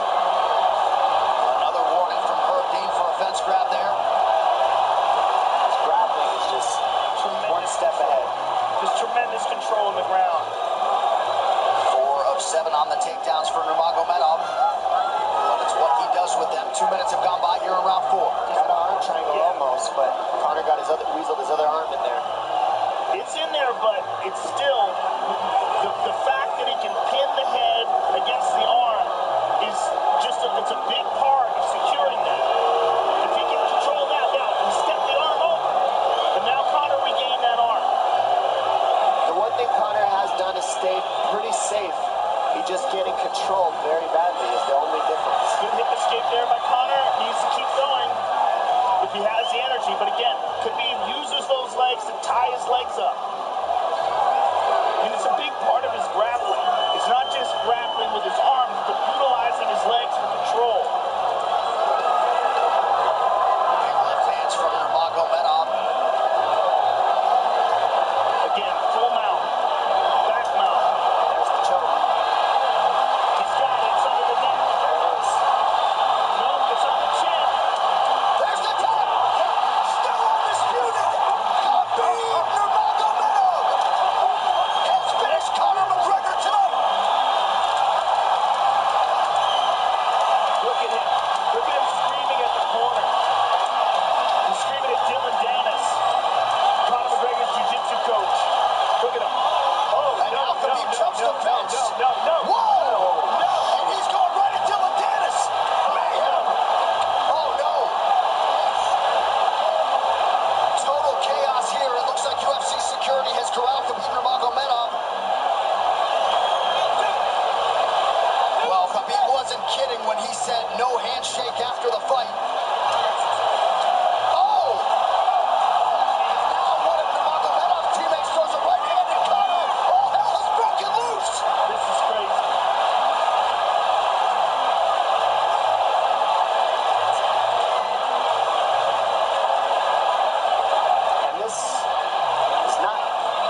not something we're going to like, nothing we're going to condone. It's not something we want to promote. This is not professionalism, but it is the fight game to an extent. It can get nasty. It's just not the nastiest I've ever seen. This is not how you want it to be in this sport. This is not how we want to represent ourselves. Jumping out of the octagon like that and attacking someone in the crowd. And I mean, that is so stupid and so unnecessary and so foolish after such a spectacular victory. And one of Khabib's teammates, I believe, Zubair Tukhugov, landed a right-hand flush on Conor McGregor in there. This is going to stain an incredible performance for Khabib Nurmagomedov, and out of character for him, too. Yeah, this is not the way you want to represent the sport here.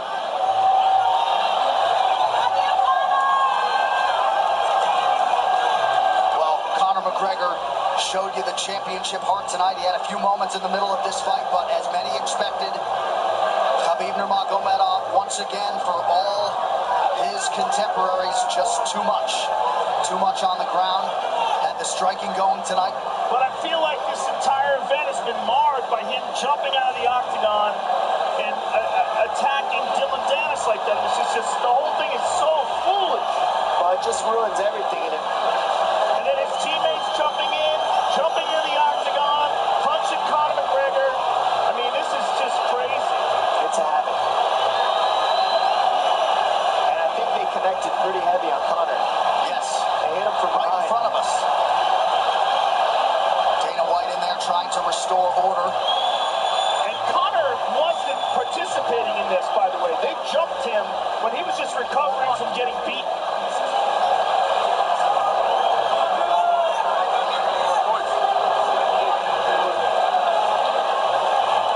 Well, hopefully the worst of this is behind us, but drinks are starting to fly a little bit in here.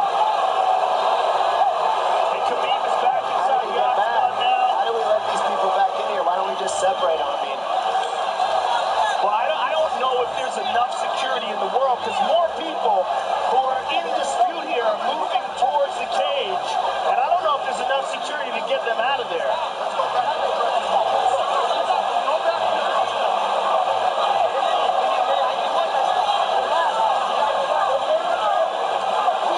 Khabib perhaps trying to explain himself here to Dana. Yeah, you don't want to be anywhere near the press conference after this.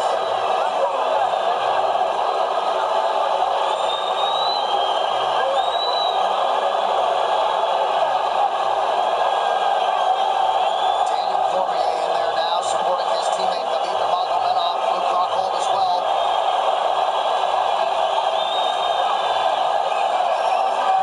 But one thing that is undisputed about Conor McGregor is that he is honorable in defeat, Joe, respectful in defeat, and he did not deserve that right hand, the wayward right hand from a teammate inside the octagon after losing a mixed martial arts fight. No, that was disgusting. There was two things disgusting. Khabib jumping on the octagon and attacking Dylan Dennis was foolish, but Khabib's friends jumping into the octagon and attacking Conor, who had no idea that they were there, just jumped on it. It was completely cowardly. And just, I know they're friends with him and they got caught up in the moment, but it's so unnecessary, so terrible for the sport. It ruins this moment, which is an incredible moment for Khabib. And we have to get back to it, to that end. This replay brought to you by Nemiroff, bold character since 1872. Well, let's take a look at it here. This is the end of the fight. Khabib takes Conor down. Again, ties up his legs, gets his back, drags him to the ground.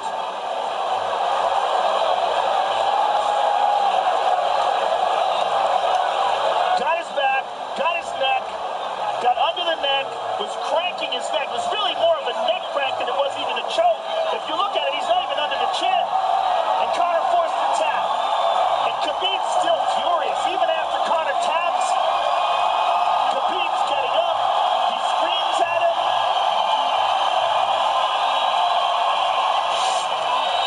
This is awful. Incredible performance by Khabib. But then to have this afterwards is just so disappointing.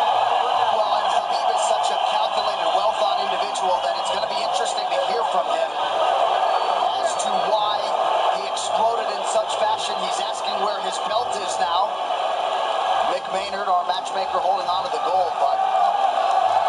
You know, and this is not going to end here. This is what's unfortunate. This is going to spill out onto the streets. There's a lot of Russian fans. There's a lot of Irish fans.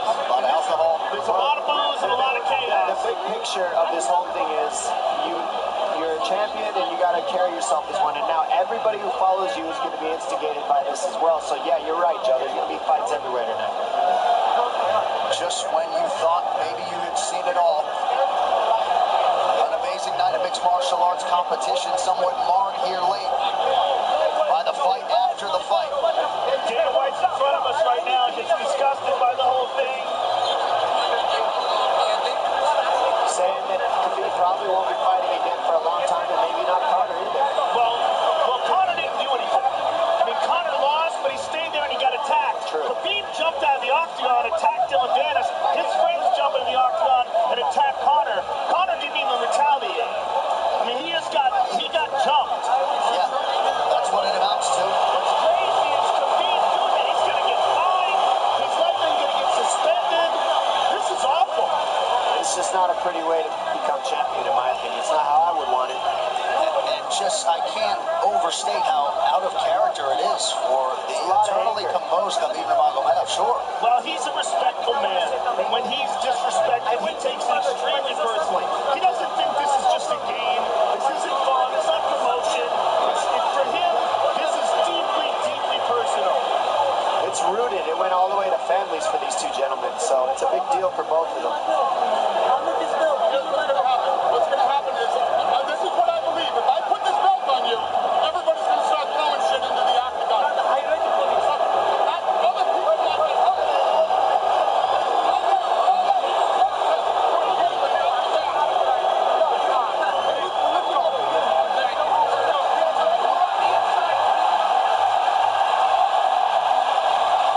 So they're going to usher Khabib Nurmagomedov out of the octagon. And Dana White said he wasn't going to put Khabib's belt on him.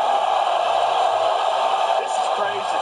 This is absolutely the craziest moment I've ever seen in all my years of calling fights. It was already the biggest fight of all time, and now it's spilled out into something completely different. It's awful because it's such a black eye on the sport. You know, I mean, it was a great night. It was a spectacular victory for Khabib. And to have all this play out like that is so incredibly disappointing. So incredibly disappointing.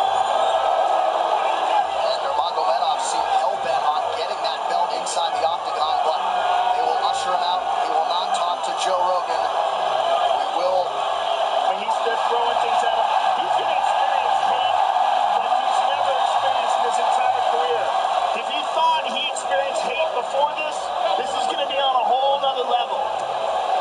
All right, the official decision brought to you by Metro PCS, now Metro by T-Mobile. Discover the smarter way to get unlimited and see what's new on October 8th. One final time tonight. Here is Bruce Buffer. Ladies and gentlemen, referee Herb Dean has called a stop to this contest at 3 minutes, 3 seconds of the 4th round. Declaring the winner by submission due to a rear naked choke, and still the undisputed UFC lightweight champion of the world, Khabib the Eagle Nurmagomedov.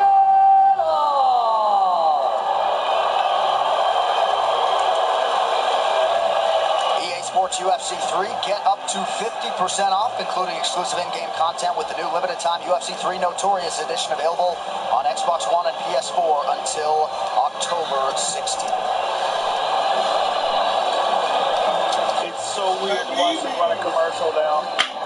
Yo, he's wild, bro. He gangster, boy. He said, I'm gonna do it. Matter of fact, I'm gonna fuck your dreams. While he's getting jumped by everybody down there, you saw that? All I saw was like him. He was like this little body, right? To me, to see like mad people around. Don't do this. Just don't do this. I mean, I can't believe we needed more security. We had more security here than I've ever seen in any fight ever before. Everybody anticipated this is going to be a hot moment where there's going to be a lot of tension. But to have this play out the way it played out, it's so disappointing.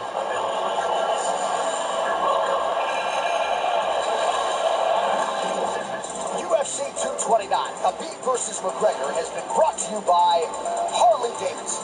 When you fire up an HD motorcycle, adrenaline kicks in and refuses to tap out. Check it out at h-d.com/explore. And by Motel 6. When you're ready to tap out, book online at motel6.com. We'll leave the light on for you. On Saturday, October 27th, the UFC returns with a stacked card in the main event. Top 10 light heavyweights clash as knockout artist Volkan Oezdemir takes on surging contender Anthony Lionheart Smith. Plus, electrifying athletes from Canada and around the globe. UFC Fight Night. Volkan versus Smith.